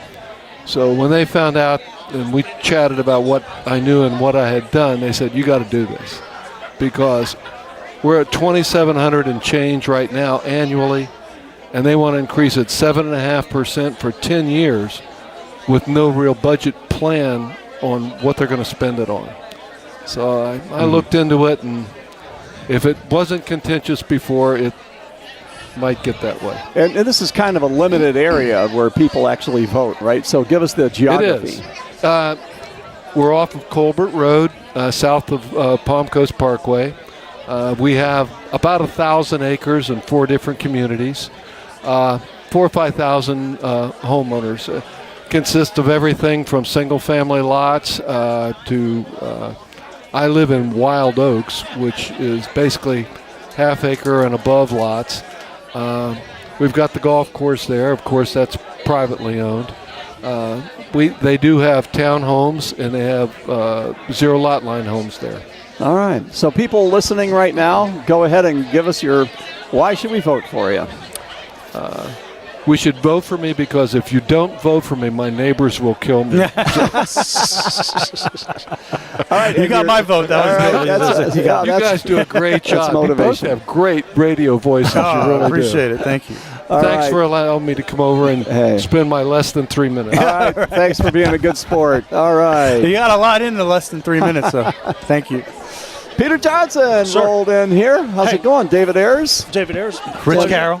Rich, first off, thank you guys for having this opportunity for us to be able to talk to the residents and better the opportunity to extend our platforms. This is an awesome event, and I love seeing you guys out here. This is great. Yeah, it is like a good energy. Oh, excellent energy. I've been talking to residents nonstop since I came in. It's just been a constant flow. There's been great traffic, great conversations going on. What are people saying to you? People are saying the same things. I mean, a lot of the issues that we have in Palm Coast, people agree on. It's the same issues. It's congestion with traffic. It's infrastructure. It's the overdevelopment of the area. It's addressing the regulations that come to building. There's a lot of things that people agree on, and that's really been the focus of my campaign. I've been telling people I'm a resident, not a developer. I'm focused on the issues. We're going to bring back representation to Palm Coast. There's been a drastic lack of what I call citizen representation. Our complaints get ignored. And look, hey, at the end of the day, we are elected officials who are supposed to be in the best interest of our residents. And I don't think that is done. And that's why I entered this race. We're going to make some significant changes in this. You know, it's like and people point to the problem. People agree on the problems. Yeah, you know, all those things that you just mentioned on there to it. It's often brokering the solutions where it breaks That's down. what I was kind of bridging you to here. Yeah. Okay, you know, like a pointer dog points. Yeah. You know, and then there's other work dogs that work. Absolutely. So kind of bridge the conversation from pointing out things to, you know, what would Peter Johnson do to fix them? Sure, 100%. One of the biggest things that we need, and kind of piggybacks off of that, is we need the community buy-in. We just don't have that trust with the council. So when you don't have that community buy-in, it makes things difficult to get done. We have a lot of residents that agree on a variety of the issues. We need to build consensus on the council. And I'm telling people, not only should you vote for me this election, but also do your research and look at the other candidates that you are going to be electing. Because as mayor, you're a leader, and you can lead the conversation in a certain direction, but your vote, you're effectively a tiebreaker. Your vote bears no more weight than any of the other councils in actuality. If you vote in 4 other members, granted, there's only 2 others up for election and the mayor this year, but if you shift the power of the board against the mayor, it doesn't matter who you have in there, nothing will be able to get done. We have to bring consensus to the council with the residents and work forward from that. So tell us about your background. Sure. So I've been in Palm Coast since 2010. My family's been in the area since the mid-'80s. I was a volunteer firefighter and paramedic with Flagler County Fire Rescue for 4 years. Spent some time there. Not a lot of money in it. I loved the job, loved the profession. There were some other things that took place at well, but ended up starting my own little handyman setup. I do work around locally. I just try to, make a living for myself in the best way that I can. And I live within my means. I'm not a big flashy guy, as I like to tell residents. And I really think we need to take that fiscal responsible approach of don't spend more than you don't have to the city council, because a lot of our issues, Palm Coast has never had a fund generating issue. Palm Coast has had a fund allocation issue with how we spend our money going forward. And look, generations, councils, however you want to look at it, has put off a lot of key issues. And that poor planning, including our current council that we have, has put us in the situation that we're in, where we're constantly going back to residents and asking them, hey, we need money for this, we need money for this, we need money for this. But there's no good faith or goodwill that the council is spending our tax dollars appropriately. It was a major factor for me entering the race. Have you ever run for office before? Absolutely not. This is the first time I've ran for anything. And let me tell you, it has been an experience. It has been one experience, but I love it. It's great. I get to interact. I've talked to thousands of people. I got all my signatures to get on the ballot. I love the community engagement. And to be quite frank, for all the talk of politics of how divisive our country is, it's really awesome to see different groups of people working together to solve issues that we all agree on, because at the end of the day, these local elections play some of the most important and impacts to your daily life that we have. And never mind the big national stuff. The local stuff is important, so I'm really glad for an opportunity like this where we get to better educate the So public. we see you at every meeting as well. You're at just about every Palm Coast City Council I show meeting. up to everything. We went to the planning board yesterday. I'm busy. Did you know you wanted to run for mayor before you started doing that, or is that something, being at the meetings, did that inspire you to run? So there's been a list of inspirations. I've always been, I say involved in politics, not in the typical sense, right? Like, I was never really part of any associations. I never did any, like, the meet and greet type stuff. But I've always followed politics, specifically locally. Like, people call me a nerd. I'll sit there and read Flagler Live articles and Palm Coast Observer articles and just listen to the radio programs. There you go. I was waiting for it. Yeah, listen to the radio programs. There's all sorts of news media sources. WNZF has been a great contributor to some of the news sources, although as of recently different. But yeah, we have a little bit of an issue with basically bringing people together. And I think being not a politician, from the outside perspective, look, hey, that is a selling point, right? I'm not a politician. I'm a resident who's concerned about the issues and focused on bringing other resident engagement together to better the area. I think it's pretty simple. Being a politician, some people say, is my weakness. I view it as my biggest strength. I'm not entrenched locally in any of the bureaucracy. I don't owe unwavering allegiance to any specific person or group. I'm working directly for the people, and we've been beholden to absolutely no one but them. All right, Peter Johnson, thanks for stopping guys, by. Thanks for having me. I really appreciate it. You all have a great day. All right, take care, Mr. Bars. All Take care, right, sir. we got Derek Bars. All right. Came in here. How you doing? I'm Derek doing well. Bars? How are you guys All doing right, today? I'm David Ayers. This is Rich Carroll. Hey, Rich, nice how you doing? Nice to Very meet good. you. And Heard a lot about oh you. yeah, you can hold on. We have room for another candidate here. Sure, have a Get seat. Lauren in Okay. here. So anyway, you're running for school board. I am, yes, sir. So tell us all about you and why you're running for school board. I'll be glad to do that. So again, my name is Derek Bars. I'm running for school board for District 3. That is an open seat. Let's give you a little bit of background about who I am. I'm at least a fourth generation Floridian. My great grandfather was born in the 1800s in Madison County, where I'm from, up close to Tallahassee. I began working with the sheriff's office in Madison, and during that time, I was a school resource officer. All right. And that's kind of where I got my start in with working with the youth and being a part of their lives through that particular program. I have a strong desire to make sure that we can kind of bridge that gap between our community, our students, our families, with law enforcement, and a school resource officer is a great way to be able to do that. And then from there, I went to work with the state, and I retired from the Florida Highway Patrol, as you'll see there. I retired as a bureau chief, which is the third highest ranking position in the Florida Highway Patrol. This is all great because you're looking for order in the schools. Yes, sir. Let's talk about the business end of the schools, okay? Because it's a huge budget, as you know. We're talking tens of millions of dollars. I mean, this is a big business in a way. Yeah. The schools here, it goes a lot more beyond the teachers and the kids. Have you looked at the budgets and things like that, and what are the challenges, or are we doing good, or what are we spending the right money on or not, that kind of a thing? So talking about budgets real quick, though, so talking about my career that I had with the patrol and running our motor carrier safety assistance program, this multi-million-dollar projects of running that program and being able to make sure that you're spending those dollars where they need to. The same thing with our school system, and we're going to see some changes coming up with the reduction or removal of COVID money and what that's going to do to our district that have been depending on those funds for the last several years related to COVID money coming in. Is that going to be where we have teachers are going to have more students in the classroom? Because you're not going to have enough money to be able to hire teachers. So we're going to have to be looking at our budget and make sure that we're allocating those funds where they need to go, especially when it comes to education. And are we funding the programs that are going to be at our core, what we're supposed to be doing? To understand exactly where that's going to change and so forth, that's going to take a larger dive into all of that when that happens. But, paying our teachers and making sure that our teachers are paid well, I think is something that we all want, but not just teachers, but also all of our staff that's there. Our lunchroom personnel, our paraprofessionals. How are we making sure that we keep the best and brightest that are working in Flagler County to be able to push us to the level that we all want to have for our children? Well, teachers did get somewhat of a raise this year with the legislature, so that's something's better than nothing, Absolutely. right? Do we attracting good teachers to Flagler County? Is it a problem, or do we have good teachers? Can we keep them? Well, I will tell you that it used to take a long time.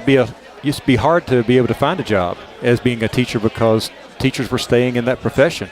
And now teachers are saying, I don't want to do this anymore. I hear this over and over from teachers that say, I just want to teach. I want to be a teacher. That's what I want to do. They feel like that they have so much burden on them for the time that they're in the classroom. They're not able to teach the fundamentals of what they want to do and what they've gone to school to be able to do. I think we do have a problem for that and having recruiting teachers that are coming in to the profession. One of the interesting things about the school board that I think a lot of people would like to know your opinion on is the Guardian program. Right. A lot of people really support the idea of staff members being armed just in case of an active shooter situation. Mm-hmm. And there are other parents that are just uncomfortable with the idea that their children would be around so many guns. What's your position on the Guardian program? Well, I am in support of the Guardian program itself, however, not to stand alone. It's got to be an augment of a school resource deputy. It wouldn't be that we'd take a school resource officer or deputy out of that program. It would just be to augment the safety of that school with a guardian. And with that being said, we've got to make sure that who is selected for that, they have to make sure that they go through the training. Of course, they wouldn't be able to do it if they didn't. You got to make sure you go through the proper background checks. You got to have the right people, and also they got to be volunteers to do that. And if they can meet those qualifications, and we have a law that says that we have guardians, and we can implement that. And at the end of the day, we all want our students to be safe. Is there any big changes that you think, if you get elected as our school board member, any big changes that you would want to see happen in the schools? Well, one of my things is if we have good governance. We've got to make sure that we all understand what our roles and responsibilities are as legislators, if you will, at the school board, our board members. Our job is to make policy, and ours is to be able to help our superintendent to be able to carry out her goals and her mission that we have for the school district. And that is to educate our students. And our job is to be able to make sure that we have good policy to drive that success. So trying to get it, we have a lot of people listening, watching on TV tonight.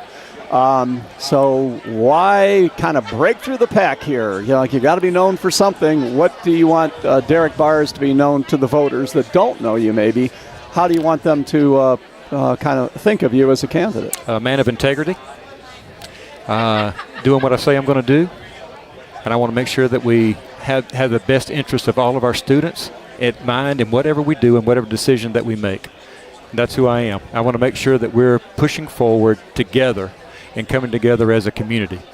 All right, very good. Yep. Derek, nice to meet you. Nice Thanks to meet for you all. stopping Thank by. you very much. Thank you. And, great to have you out here at the Tiger Bay. Yes, sir. Thank you, sir. Get together. We have quite a few people out here tonight, and good energy in the room. Here's Laura Ramirez. She is also a candidate for City Council. I'm trying to think, District 5, right? School Board. School Board, excuse me. What did I say? Yep, City Council. We've talked a little of everybody here. Here's maybe a City Council person there. City Council. Yeah, there's Kathy Estrino just sat down, but we want to get to know Laura Ramirez for School Board District 5. Yeah, awesome. And I met you real briefly last night at the Chamber of Commerce banquet, and you have a good energy about you. Yeah, and I was like, okay, we got to get to know each other a little bit more here and what you would like to do on the school board. So tell us about Laura Ramirez. Yep, so my name is Lauren Ramirez, and I'm running for our school board, District 5.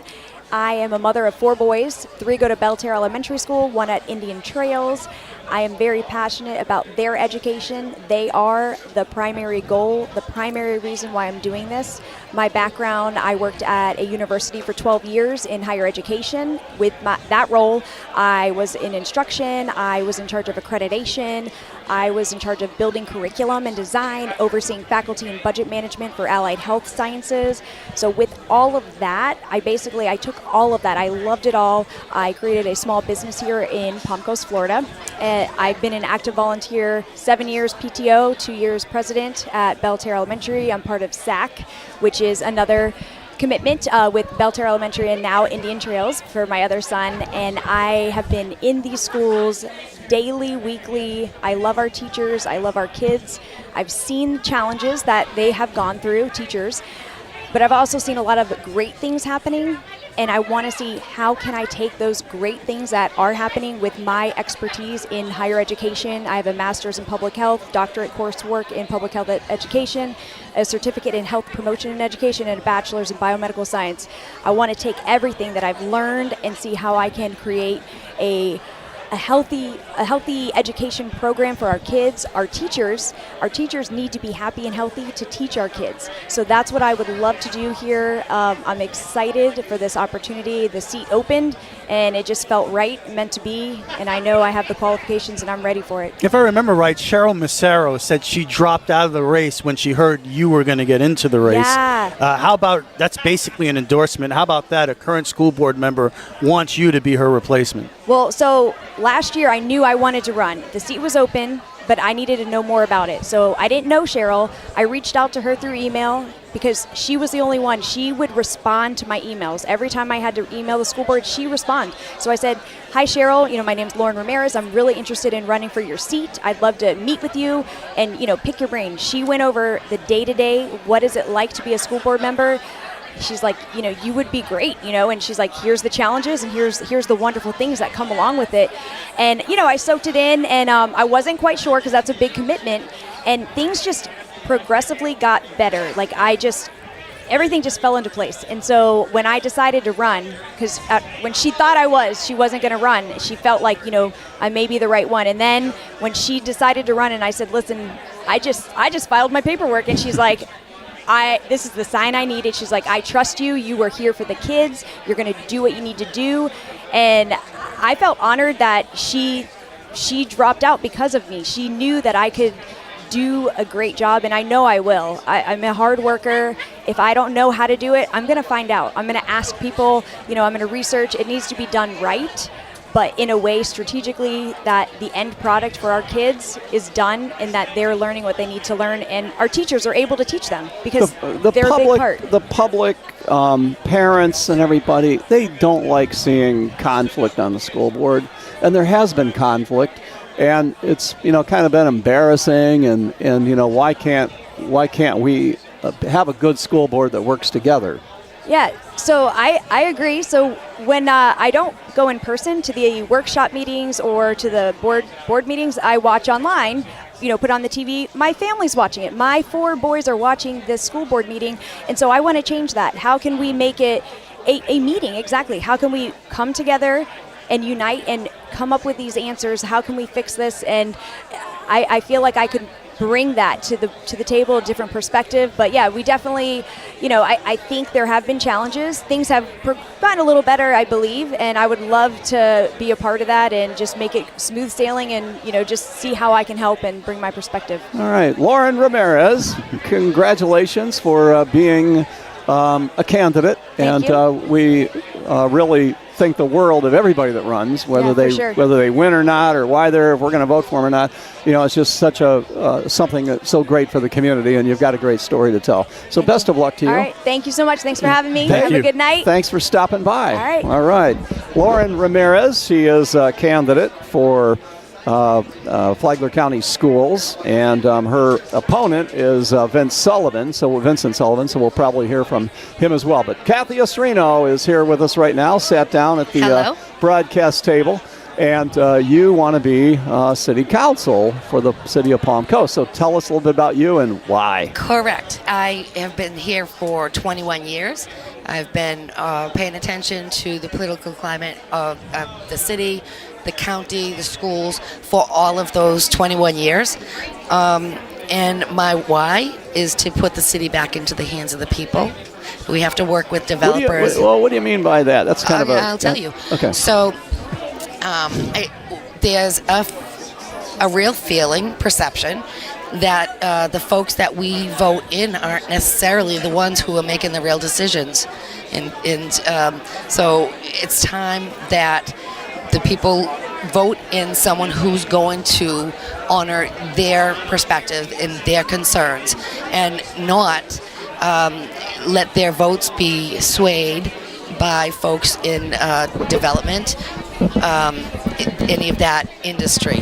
Well, you're in real estate, okay, and and the big topic is, we're traffic, we're growing too fast, and all this kind of stuff. And that's true. So what do you say to those people, particularly when the city was made to grow? They have a lot more room to grow. No, we absolutely do have to grow. Yeah. And we're kind of at that weird cusp. So, we were a small town, and now, just like with your business, we were small, and we made certain choices based on our small size, and now we're in this middle weird space where we have to stop and regroup and look at exactly what we're doing, because if we don't get this right, our trajectory is going to be horrific. So it's kind of a crossroad you think we're at. Yes. And so, like I said, we need to, the people of the city need to make their choices, and their choices be dominant, and not choices of an attorney or a developer or home builders. We have to work with them because we absolutely do have to grow, but we have got to stop giving them the keys to the kingdom. All right. And what's an example of a decision that's been made? I'll tell you. So if you look at Town Center, now Town Center is in the hands of a particular developer, and back in, I want to say 2011, maybe even earlier than that, but definitely it was 2011 and it was in place. We slated that for certain areas down there would be an innovative district, if you recall. And I pulled that map the other day, a 2011 map, and I'm looking at the spaces that were specifically, they're still labeled this way today, were supposed to be innovative district. One of those spaces is Bulldog Drive. Bulldog Drive, where they put all the townhouses in. What's innovative there? And then where the apartments are, so they have the theater and then the apartments, that's all the innovative district. What's innovative about the apartments? We're not getting what we were told. We're not getting what we agreed on. And that now the same developer wants to get involved with the westward expansion, which is fine. But there needs to be somebody watching the front door and making sure our decisions are followed through. Coming up for City Council is going to be, I think Lauren Johnson's done a pretty good job keeping things glued together here during this transitional period. Yes. We need a city manager. Would you agree that not just can manage today, but can manage 5, 6, 7 years out what the city will become? We need to describe that city manager. We need to look for somebody coming from a larger city, but still can maintain the perception of small town mentality, so that we're able to work with the folks who are here today and make the right choices so that it's a smooth transition to whatever the future looks like by the will of the people. So you're positive about the community. You always have a positive attitude about things. Yes. The westward expansion absolutely does need to happen, but it has to happen with revenue in mind. A sports complex, it could be anything else, but it has to be revenue in mind. And not one house better go out there before we have revenue coming out of there. All right. You sound serious about it. Kathy Osorino, thanks for stopping by. Thank you. And best of luck for you. She's looking to fill the seat from Ed Danko, who is trying to be a county commissioner, so it's an empty seat. And best of luck to you, Kathy. Thank you. All right. Hey, who do we got here? We got Lance. Lance Alfred, East Coast. Oh, the mosquito guy. Okay, all right. great. Oh, How's it going, everybody? Perry, have a seat, buddy. Yeah, you got two mosquito guys. We got two mosquito guys here. Now that's the good fight. That's the fight. I don't like mosquitoes. No one likes mosquitoes. Like the bite. All right. So first of all, why are we voting for somebody in the mosquito district? Why is that an elected position? Perry, I'll let you start off with that. Well, it's always been an elected position since they opened the district up in, I think, 1951. So that I believe it's 51. So it's been around a long time, and it's always been on the ballot. You vote for 3 commissioners at every election. We're in the general election. We're not in the primary, though, this year. Mm-hmm. So what would a voter need to know about you as candidates? We have Lance Alfred, right? Allred. Okay, I've talked to you before. Yeah. Anyway, so yeah, good. And Perry Matrano. And Perry. You used to work for the city of Bunnell years ago. Yep. And you retired from that. So what would we need to know about a candidate to be in the mosquito business, I guess? Well, I can start this off, but I know Lance could really finish it. It takes integrity. It takes knowledge, general business knowledge. You want to be able to know how to work the budgets. You want to be able to advise the director there. So it's a business. It's a business. It's a service business. That's why I'm involved. It's very much similar to the trash business is where my history is. And what's critically important is in 2017, we literally almost lost the district because of complacency from the board at the time. I ran in 2020. I did lose, but however, I'm looking for us to see a change. We already have one seat that was taken by Mike Martin, and that changed a lot. That really brought that district out, and you could see it on Facebook. You could see it on their website. You could see a lot of things that were done, and that's why it's attracting people like myself and Lance. All right. And you got a new helicopter, I heard. They did get a new helicopter. Yeah, they sure did. And it's going to, so with the old helicopter, it would take 4 times as long to be able to cover our area. With this new helicopter, we'll be able to spray the area in half the time. And it's because it has a bigger payload. One of the big things that we're looking for in the mosquito district is as the development comes, which Kathy Estrino talked about, we're going to expand, and it will be very important that we expand enough we need to meet that expansion, and that's why we're looking with a new helicopter and looking to expand our the control. And so none of this is on the primary ballot. Is that what you just said? Correct. Perry? We're in the general election. So we're in the general election. Okay. What are some differences? I'm sorry. What are some differences? Speaking of, we're being told to hush. Okay. What would a difference in opinion be for someone running for the mosquito control district? Like, what do you disagree with? Do you disagree with anything that's going on now? Well, I really disagree with the fact that the previous board, which has changed somewhat, was very complacent in not being effective as a board. They were misled by a previous director. They got a wonderful director now. They got a great team of people that work there, and we just want to carry that forward. We want to make that continue to operate, and I think that with the experience level that I have, Lance has, and Mike Martin has, we can make that happen. Mike has been elected. He went unopposed. And I think also with the expansion, we need to expand our operations. We're pretty much at capacity right now, and as the county develops, we'll need to expand to make sure that we can service our customers. No one, I don't care if you're a Democrat, I don't care if you're a Republican, everyone hates mosquitoes. So that's something we can definitely agree on, and no one knows really what we do or when we do it, but when they get bit, that's when you realize what's going on. So we don't, I think we're a very well-run mosquito district as far as the state, and probably one of the better run in the country, but we will have issues and have to focus on increasing and expanding our service as development happens. That's something we'll be focused on. All right, very good. Well, Perry, always good seeing you. Same here. And Lance, good seeing you again. Yeah, Lance nice to see you again. And so we'll talk more about mosquitoes. Rich did a good segment all week with we Mike had Martin. Mike Martin on all week. Yeah, nice. Yeah, well, thank you guys for coming out. It's a great event, and we really appreciate you coming out. Thank you very much. Thanks a lot, Lance, Perry. You guys take care. All right, we got some more. We got a line here. Some more people that might want to talk to us. Can you believe that? I can't believe it. Candidate James Stockton is a Democrat. He's running for District 6 Congress. Okay. Can you talk to him? Is he here? Yeah, he's right here. Okay, sure. Oh, hey, there we go. All right. Okay. I'm so busy reading. All right. All right, I got your. How's it going? Have a seat there. Hey, good to see you. All right. All right, James Stockton. All right, vote for Democrat for Congress here. And let me get, first of all. Am I doing this right?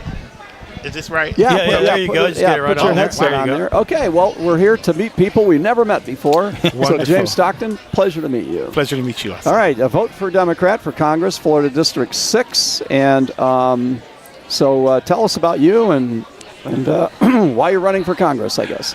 Well, one of the reasons I say I'm running for Congress is because I just really love serving and helping people. I have about 34 years in ministry and been pastoring now. I'm fairly new to the state of Florida. This December will be 10 years. Born and raised in Columbus, Ohio. Went to college in California. Pastored for many years in West Virginia. Now here in Florida. I've been involved the president of Marion County's NAACP. I've worked on the school board there. Also part of the county commission, advisory councils, whether it's for affordable housing or the LDRC, our Land Development Regulation Committee.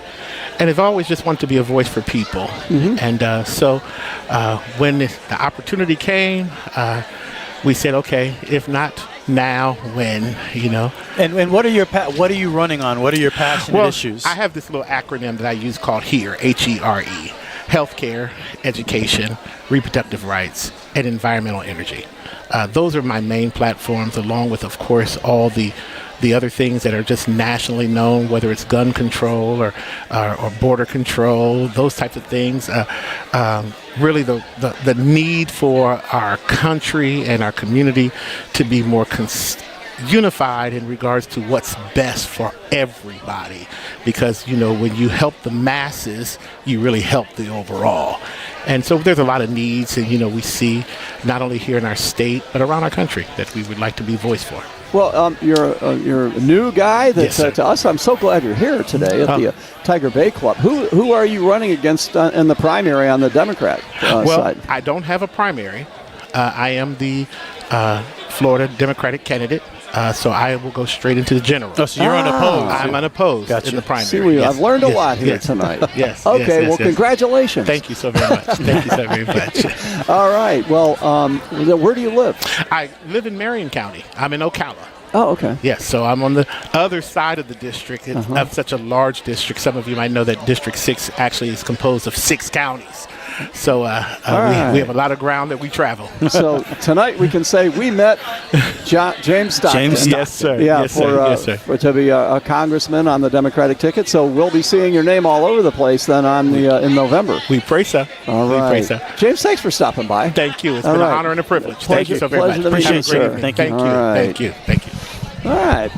Hey, we've got another one here. Introduce yourself to the world. Hey, guys. Vincent Sullivan, candidate for Flagler County School Board, District 5. All right. Well, good to have you out here today. It's been a busy night at the Tiger Bay Forum. It's been nice and busy. And, hey, thank y'all for coming out, doing the live cast and the podcast. That's awesome to see our local radio station involved in our local politics and helping our folks. Yeah, you know, for a lot of people that can't make it out here, or a lot of people that were here and don't know what's going on and everything, they can watch it at home like it's on YouTube. Rich? Oh, yeah, it's on YouTube, it's on Facebook, it's on the radio, it's everywhere you need it to be. And then if you didn't see it live, you could see it archived. There you go. Hey, it's perfect. So what you're saying is I can go watch it all later. That's right. There you go. Right, we can see how we did.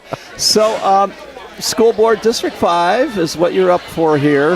Lauren Ramirez is running against you. We talked to her a little while ago. Very nice lady. She is very nice. And so we got to make a choice here with the primary. Yeah. So go ahead, and this is your chance to tell us why we should choose Vincent. Well, so I'm a local, right? I moved here at the ripe old age of 8 back in 1999, and I'm a product of our Flagler County School District. And, you know, when we graduated back in 08 from the new high school, Matanzas, we were an A-rated school district. And we maintained that A rating until about 2011 while I was off getting my degrees from college and law school. I came home to learn my A-rated school district wasn't an A no more. Man, I touted that all over St. Johns County and Duval County where I was getting my higher education, and I didn't like that, so I started getting involved in the community. Dolly Parton Imagination Library, mentoring programs, trying to help the kids and reinsert myself back in my home, and didn't feel I was doing enough, so I got involved with the Flagler County Education Foundation, and I must say that is a sharp-looking button on your jacket right there. He's a fan. How could you not? It's all for the kids, right? So this is just kind of the next step for me. It's like, all right, no, I want to do more. I don't feel like I'm doing enough. So I want to get us back to an A. I want to make sure our kids are as safe as they can be, and I want to make sure that we're spending all of our tax money the right way. So it's a hometown thing. I want to take care of my hometown. Safety in schools, of course, is a big topic. Particularly, it was so unfortunate with the call-in, the threats and everything. Just really kind of ruined it for so many kids with the end of the year here with it. But you know what? But I have some grandkids in school, and they became immune to that. They're going, it's another, call-in, it's another fake. Kind of the call wolf type of a syndrome type thing to it.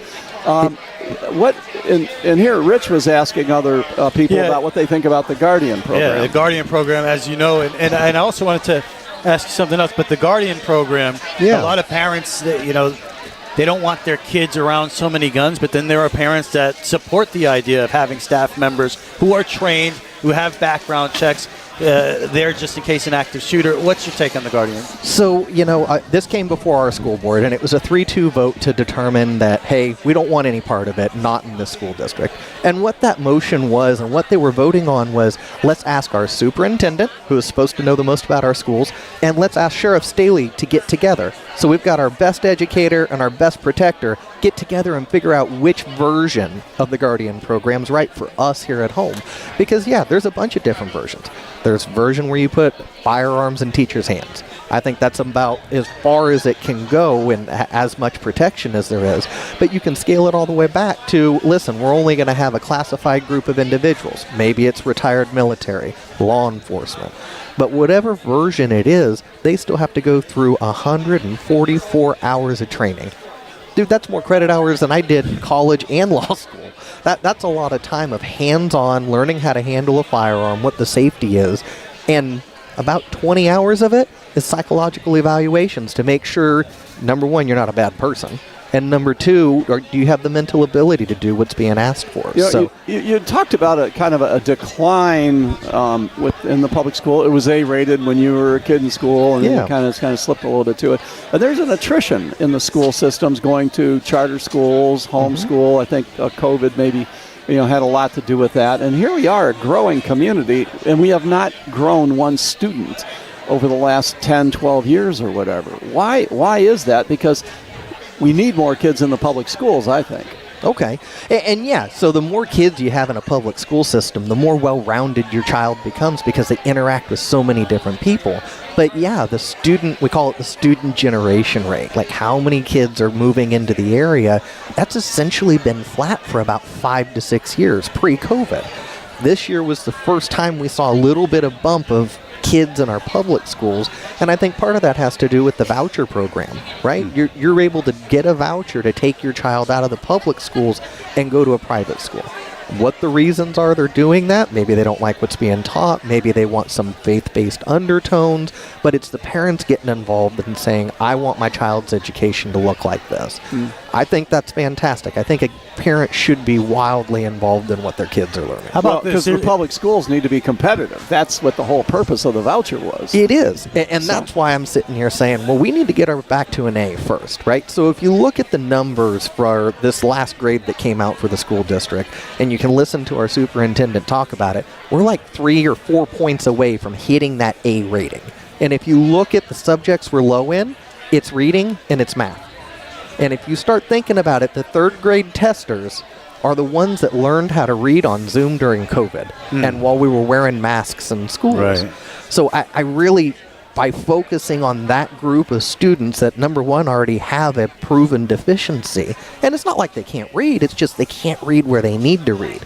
So if we help them, we get us back to an A without trying too terribly hard, and B, we get those students back to grade level, if not higher. Let me ask you this. How about, and it might be a philosophical thing, how about the idea of AI in education going forward? What role does that have? So I think it needs to be tiered and tapered towards our high school students. And there's a big debate right now, and the Surgeon General's come out, and a lot of scientific studies that say social media is bad, tablets in school are bad, it's all bad. I think it needs to be in our school system, but at a later age, right? In high school, the idea is you walk out, you're ready to be a member of the society, right? So if you don't know anything about a tablet or AI or social media, you can't really function in today's society. So yeah, our middle schoolers and our elementary kids, they don't need that stuff, man. Let's focus on that reading, the writing, the critical thinking, the science. Let's focus on that. And as they get to the age where they're starting to look towards the workforce, that's when we introduce them to this stuff. LaShaka Moore, is she a good superintendent? Oh, I think she's fantastic. She's just finishing her first year at the helm. And I will tell you, it was not the smoothest first year. We made too many national headlines for all the wrong reasons. But I think she's done really well. She has been very honest about the mistakes that she has made, mistakes that her staff has made, and she's owned them and told us, Ed Foundation, and the community at large, this is where we went wrong. Here's my plan to fix it. That, to me, is the earmark of a good leader. All right, leave everybody with the final thing. Why should they vote for Vincent Sullivan for school board? You vote for me because I'm the hometown guy and I care about the kids. That's why I'm here. That's why I'm doing it. That's why I'm raising my family here. All right. Well, best of luck to you. Always good talking to you. Thank you, and I hope everybody can help save a seat for Sullivan. All right. Save a seat for Sullivan. There you go. We should ask for more slogans. Yeah, for that's people. a good one. Let's see. Maybe Mark Stansel's got a good slogan. Hey, good afternoon. Hi. How's it going? Doing great. Thanks for coming over. I'm David Ayers. This is Rich Carroll. And first time I think I've met you. Is that right? I believe it is. All right. Well, that's why we're here, to meet people we never met before and to introduce you to our listeners and voters. And you want to run for, well, you are running for Palm Coast City Council and to take Nick Kloufus's place, right? That's correct. So tell us all about, is it Mark or Dana? What do you? Well, my first name is Dana, but I go by Mark, which is my middle name. So, you know. That's what everybody calls you. That's it. They call me Mark. All right, we'll call you Mark too. All right, well, tell us all about Mark here. Where are you from? Why do you want to run for city council? And well, I moved down here from Missouri 3.5 years ago. Fell in love with Palm Coast. I've been coming down to this area for 8 years prior, for months at a time, just to enjoy the beaches and stuff. But then I, retired from the post office, and we decided on Palm Coast because it was a beautiful town. We liked the woods and the bike trails and that stuff. So we were lucky we bought our house before the boom, so we didn't pay as much for it. So thank goodness. But when we got down here, we started going to the city council meetings, and we see people come up and with their issues and their problems, and it's like the city council just had a deaf ear. They ignored them. So I started standing up, complaining about some of this stuff and putting issues to them, like with the water flooding thing when the builders were building the houses too high next to their neighbors. I stood up almost a year ago and said, why don't you change the code for how high you can build a house? Well, it took them almost a year to finally decide, oh, gee, maybe we should do that. Now they have. But, all these other people in the past now are suffering still with water problems, and the city's not taking any responsibility for it. And I said, how can I be a voice for the people? I'm retired from the Army. I'm not afraid to speak up. And I got to get on the city council, be the voice from up there, because these people are getting a raw deal. So how do you make government more efficient?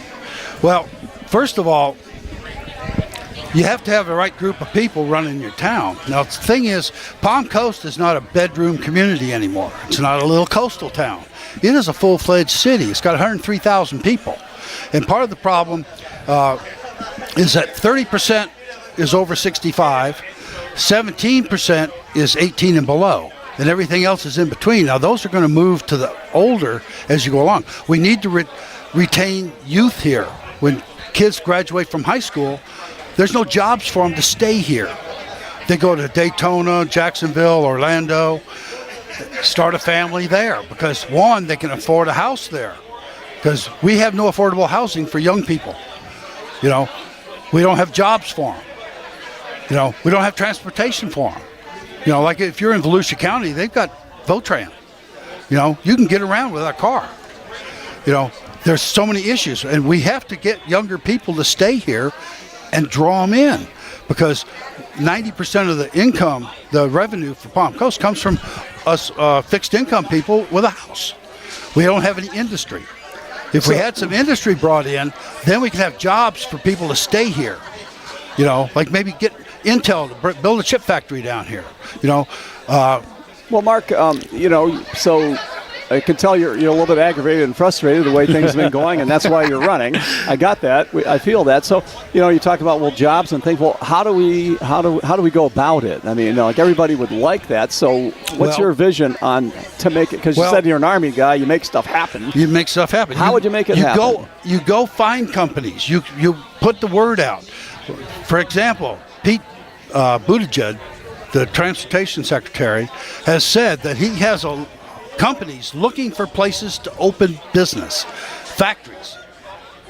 I intend to send a letter next week to Pete and say, hey, we could use something down in Palm Coast. Talk back to me. You know, you have to go out. You have to put the effort out to go find it. You know, you don't say, oh, gee, I wish somebody'd come here. You have to go find it. You have to do a little legwork.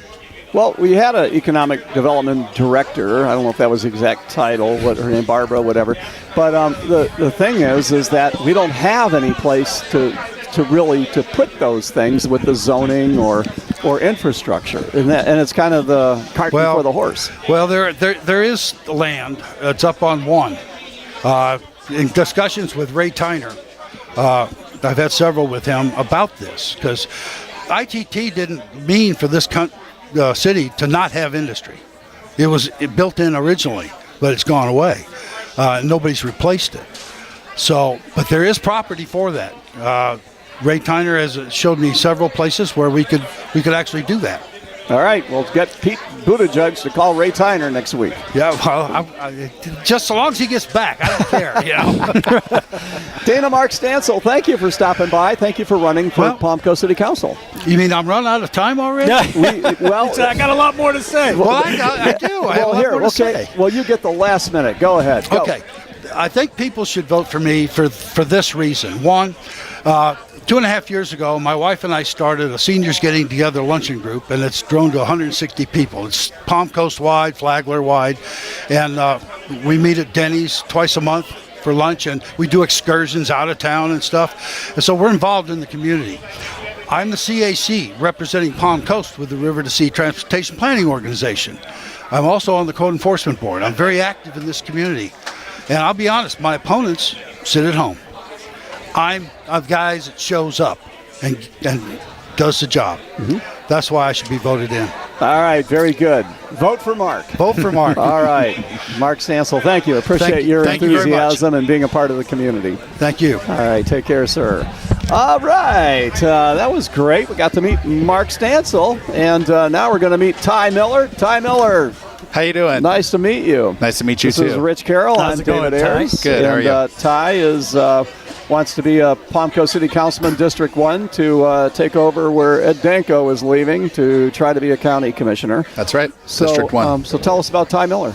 So moved here in 1998. Went to FPC, graduated FPC, and went to UF for finance. Shortly after 9/11, joined the Marine Corps and deployed to Iraq 3 times during my time in the Marine Corps. Thank you for your service. Thank you. Came back to Palm Coast, was working here, mid-20s, trying to find a job here with no college degree, and it was difficult. Worked at Hammock Beach, and then 2008 happened, got laid off. So went and took a military contracting job overseas, worked in Kuwait and Afghanistan with the Marine Corps and the Army, and then came back and went to school to catch up.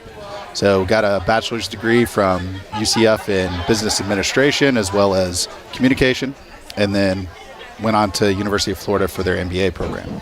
Okay. Well, you've got a lot of experience, a lot of worldly experience. Yep. Been all over the world. And so why do you want to be a Palm Coast City Councilman? Well, so during COVID, I've been working for a tech company.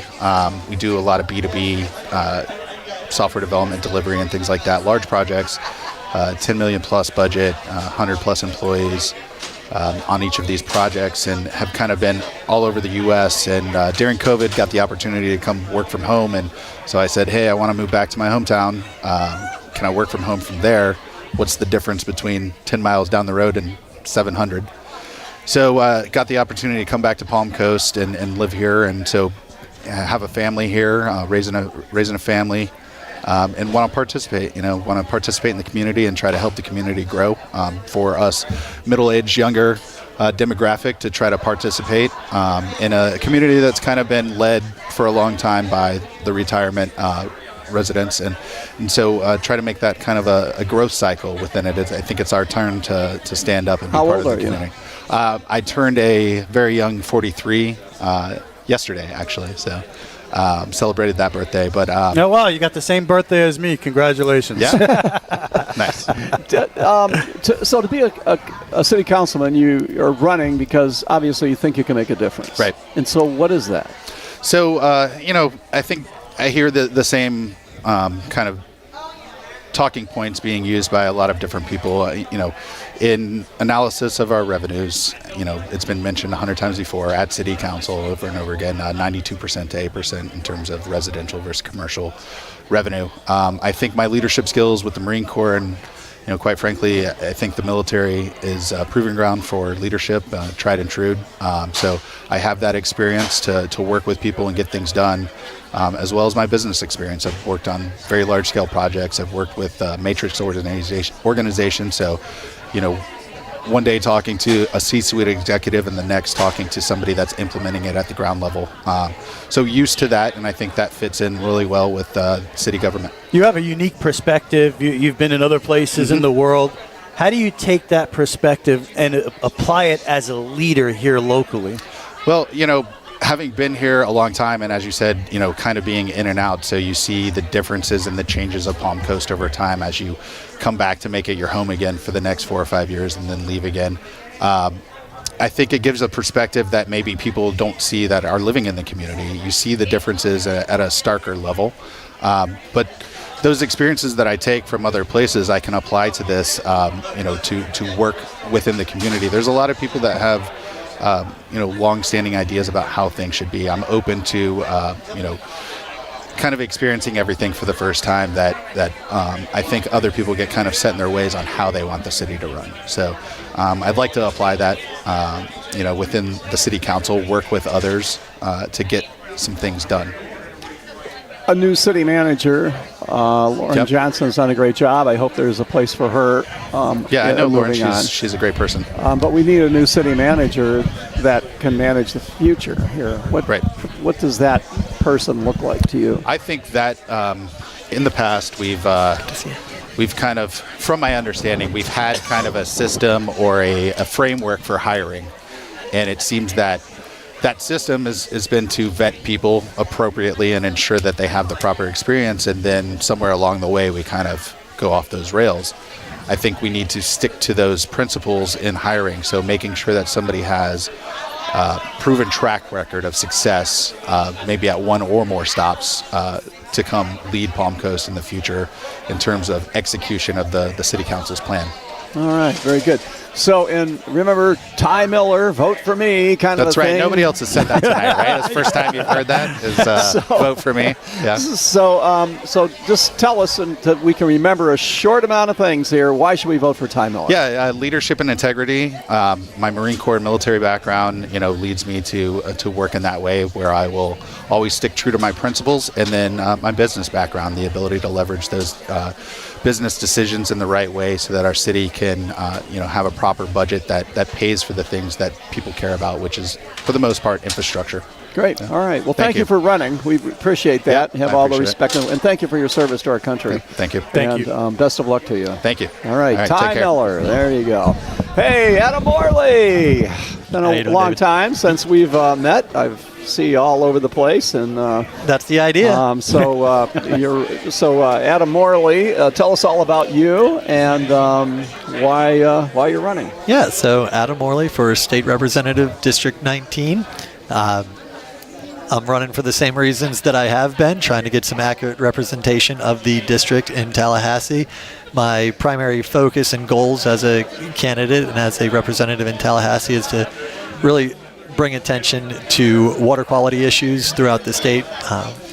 Clean water is our state's economic driver. We're a peninsula. We have the most extensive spring system in the world. We have a lot of water resources that are super valuable to the state that are just being disregarded. So as a captain, I was going to say, you're in the business. I'm in the business. I own 2 businesses that are directly connected to water quality, and I understand both the impacts that clean water have on small businesses in the state, as well as just the quality of life. So clean water is a big priority of mine.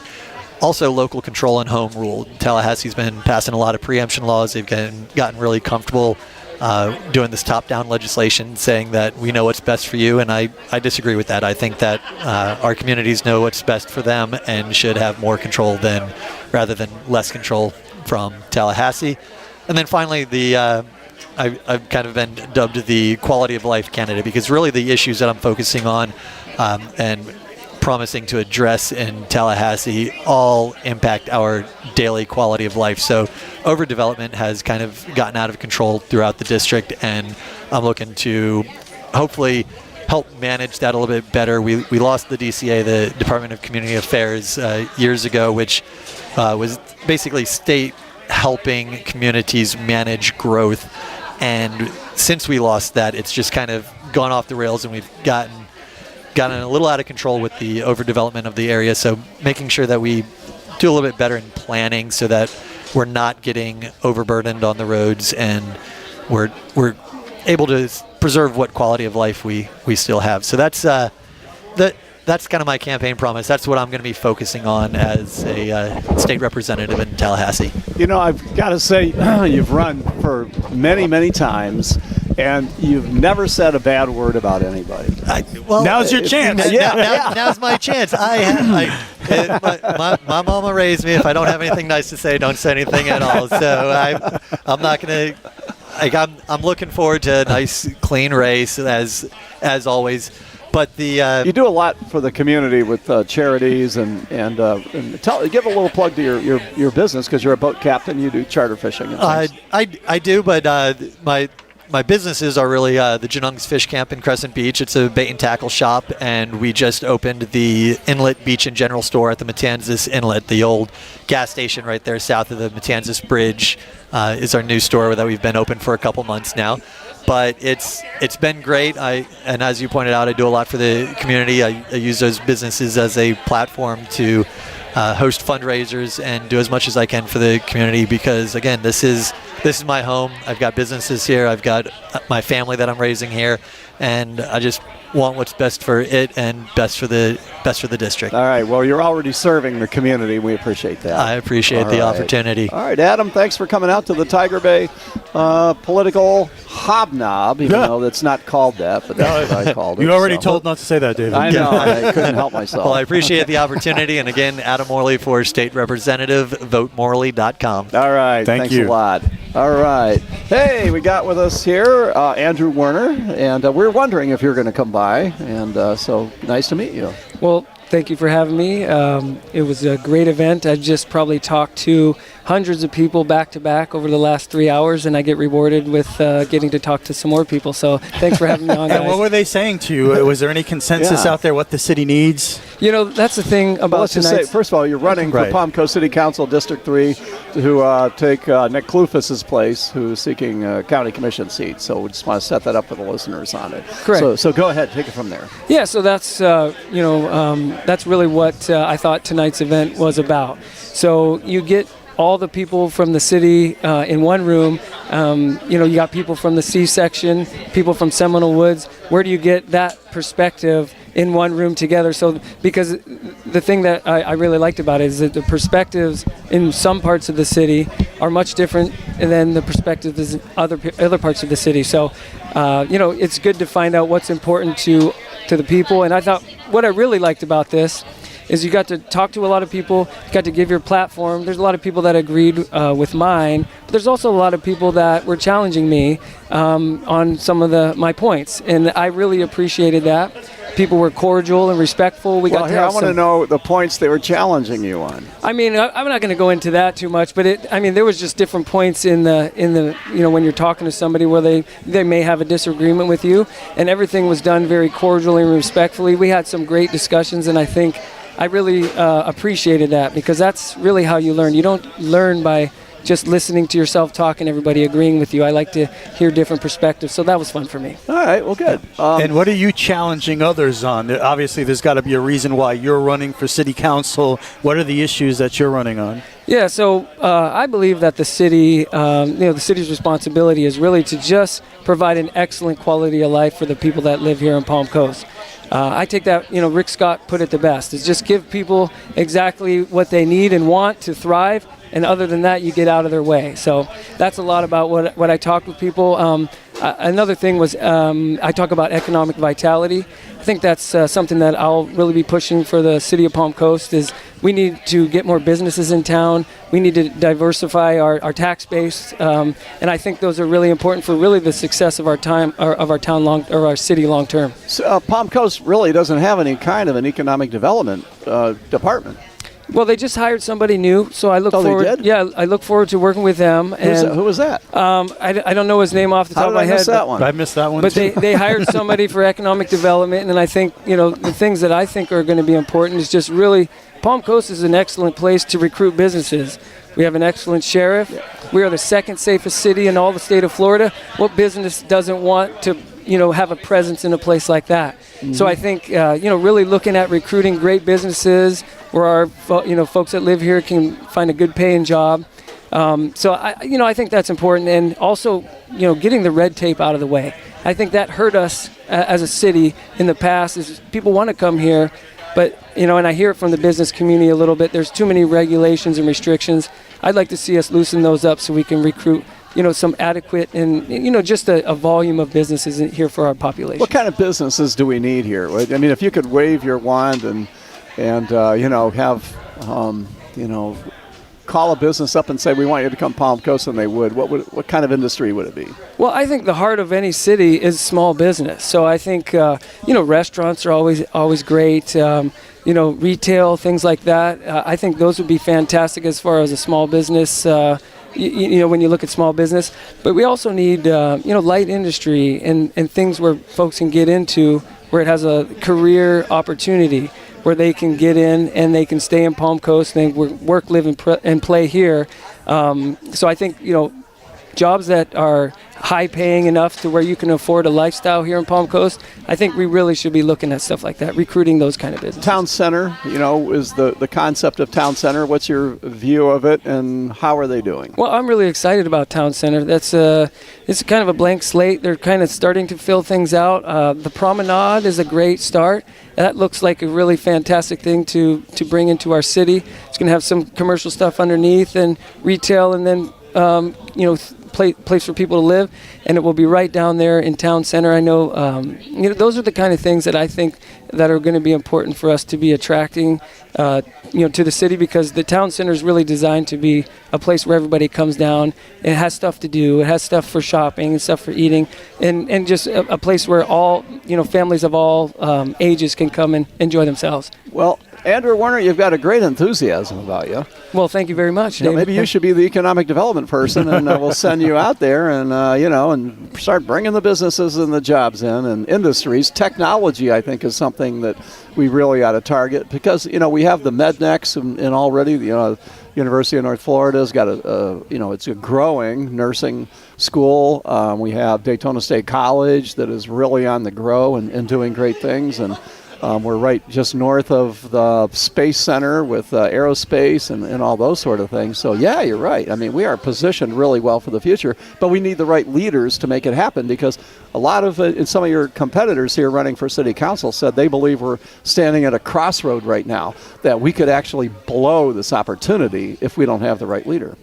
I agree with that, and that's why I think that having young folks who have a vision for 20 years down the road is important to have as far as who our elected officials are. I always say that one of my big pieces of platform is American values, and I think one of those big American values is doing what we can to set up the next generation of people to have a better life than we were afforded.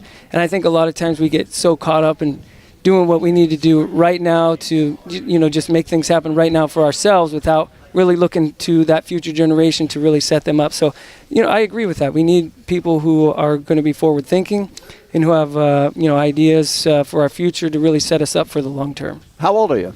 45. 45. Did I miss what you do for a living? So younger or older than you thought? What do you think? 45 is a spring chicken in this town. Okay, so sounds good. Well, Daryl Boyer's sitting there. He's just a baby. But anyway, did I miss what you do for a living? Yeah, so I've been in education for a lot of years. I've worked as a school counselor, and now I'm a school psychologist. So education is really my wheelhouse. I I work, as a remote worker, and I do contracts throughout the country. So that's what I do. So I'm in education. Awesome. All right. Well, thank you for running for Palm Coast City Council.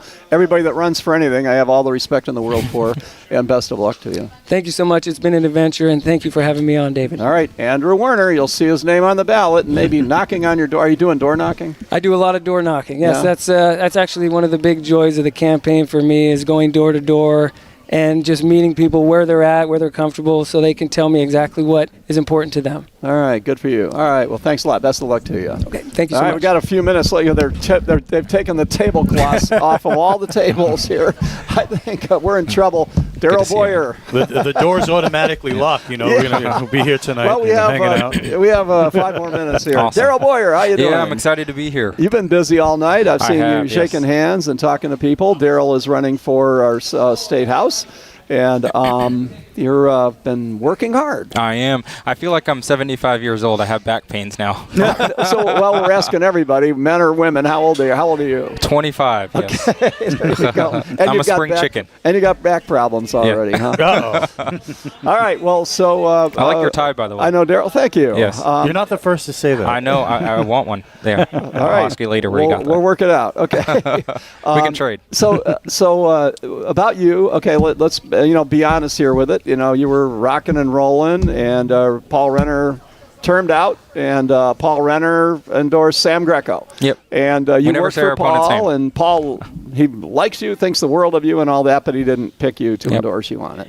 So that was obviously a disappointment in your career, but you didn't stop. You're still out there with it and everything. So how are you running the campaign? What's different without a Renner endorsement? Well, whether I had the endorsement or not, I'm going to work hard. That's all I've ever known my whole life. I'll continue to do that even once elected.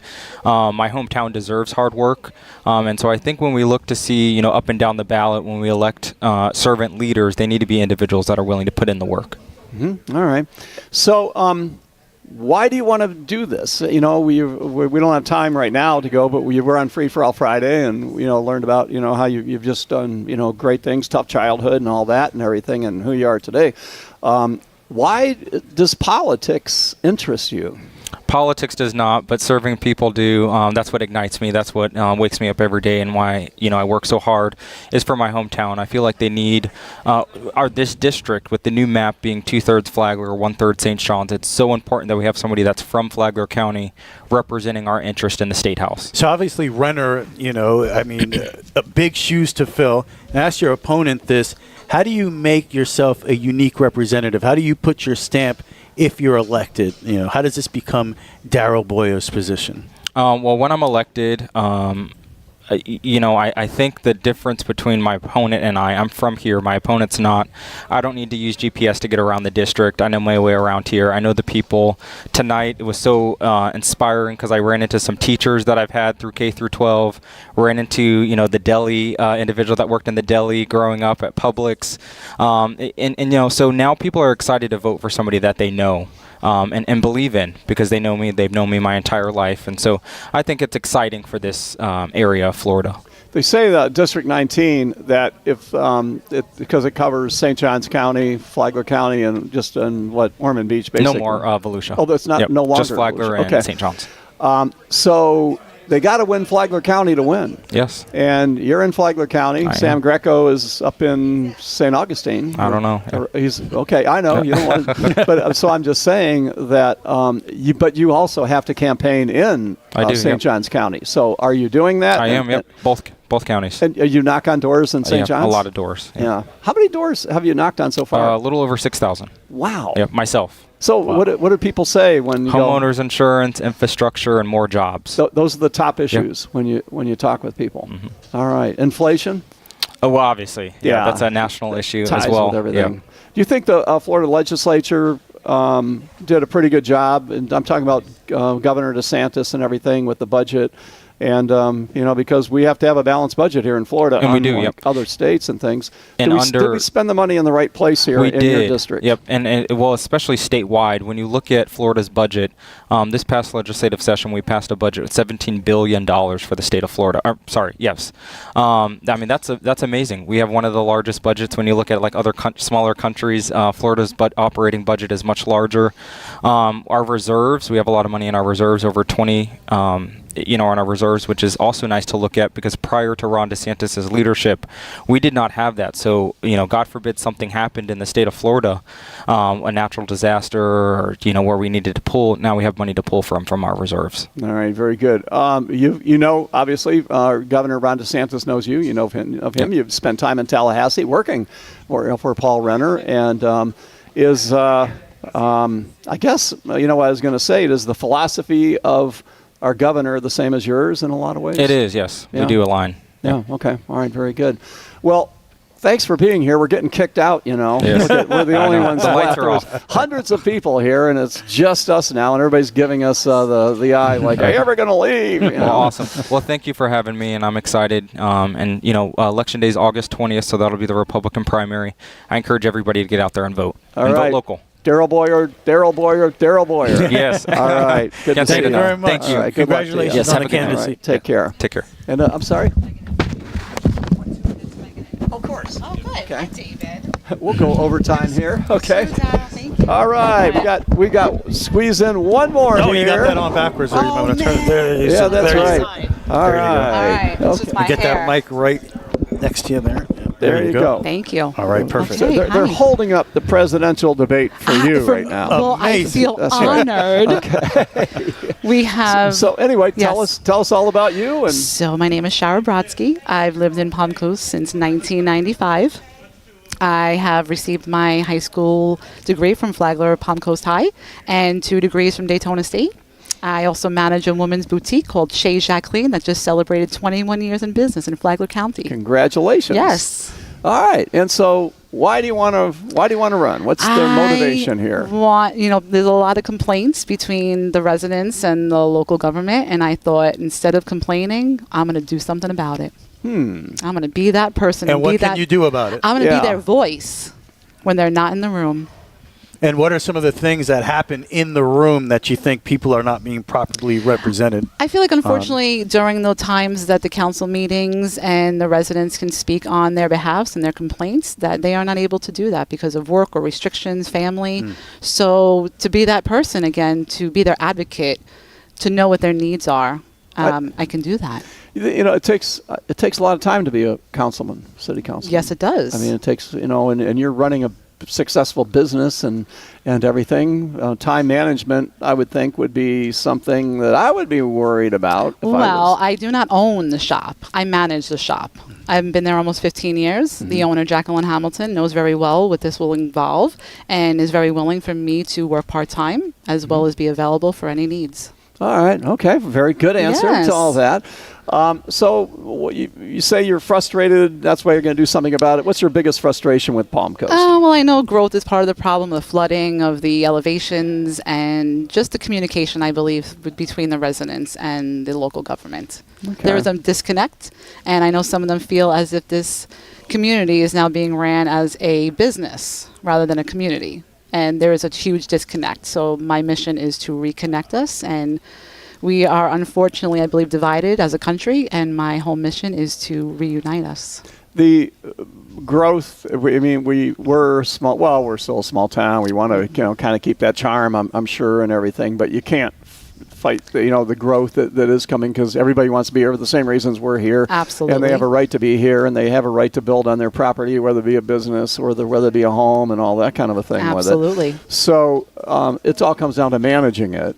And you said, well, some people want to run it like a business and not a community. A lot of people would go, I don't know. I mean, we do need to run it as a business. Oh, absolutely. But there is a disconnect between, unfortunately, I believe, the community and the government, where there is misinformation and there's no education, and people need to learn why things are happening.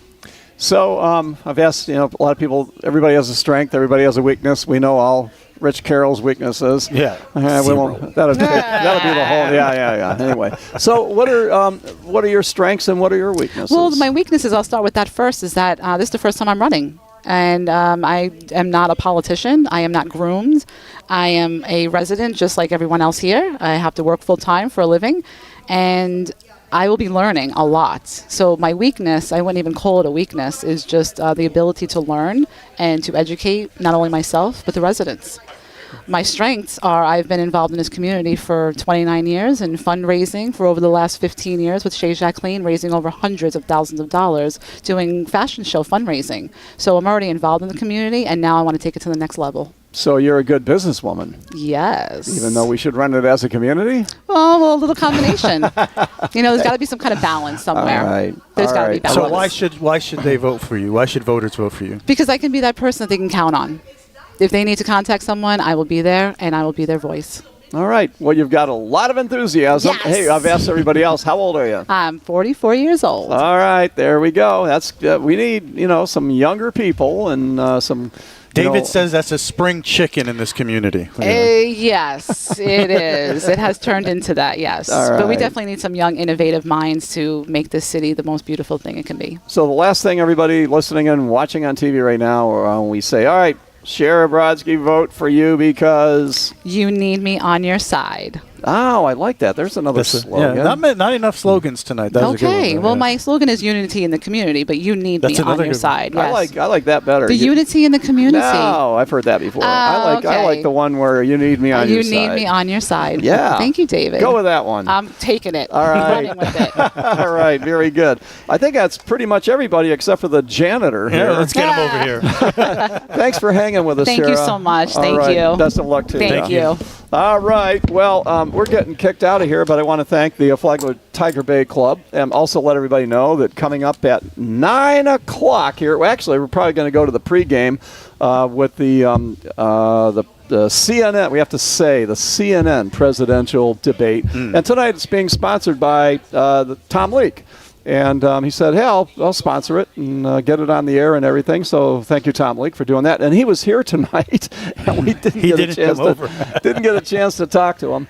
But sorry about that. But he's doing a great service to the community, sponsoring that so we could have the presidential debate on our airwaves. So. Right. So anyway, but thanks to the Tiger Bay Club for doing this. And Sharon, thank you for doing all the video work and everything. Rich Carroll for all the engineering. Mark Gilliland back at the radio station, keeping us all glued together here. And to all the local candidates that have put themselves out there to run for office, I just have all the world of respect for them and appreciate that. We've got a lot of great candidates here. I mean, everybody we talked to. There's some tough choices to be made. Yeah. It was great getting to know people that never had met before. So anyway, on behalf of myself, Rich Carroll, and Sharon Carroll, and the Tiger Bay Club, have yourselves a great evening and listen and watch the presidential debate. We're broadcasting it here on WNZF. And once again, thanks to Tom Leake for picking up the tab for us on that one. And have yourselves a great evening. Be safe and be kind.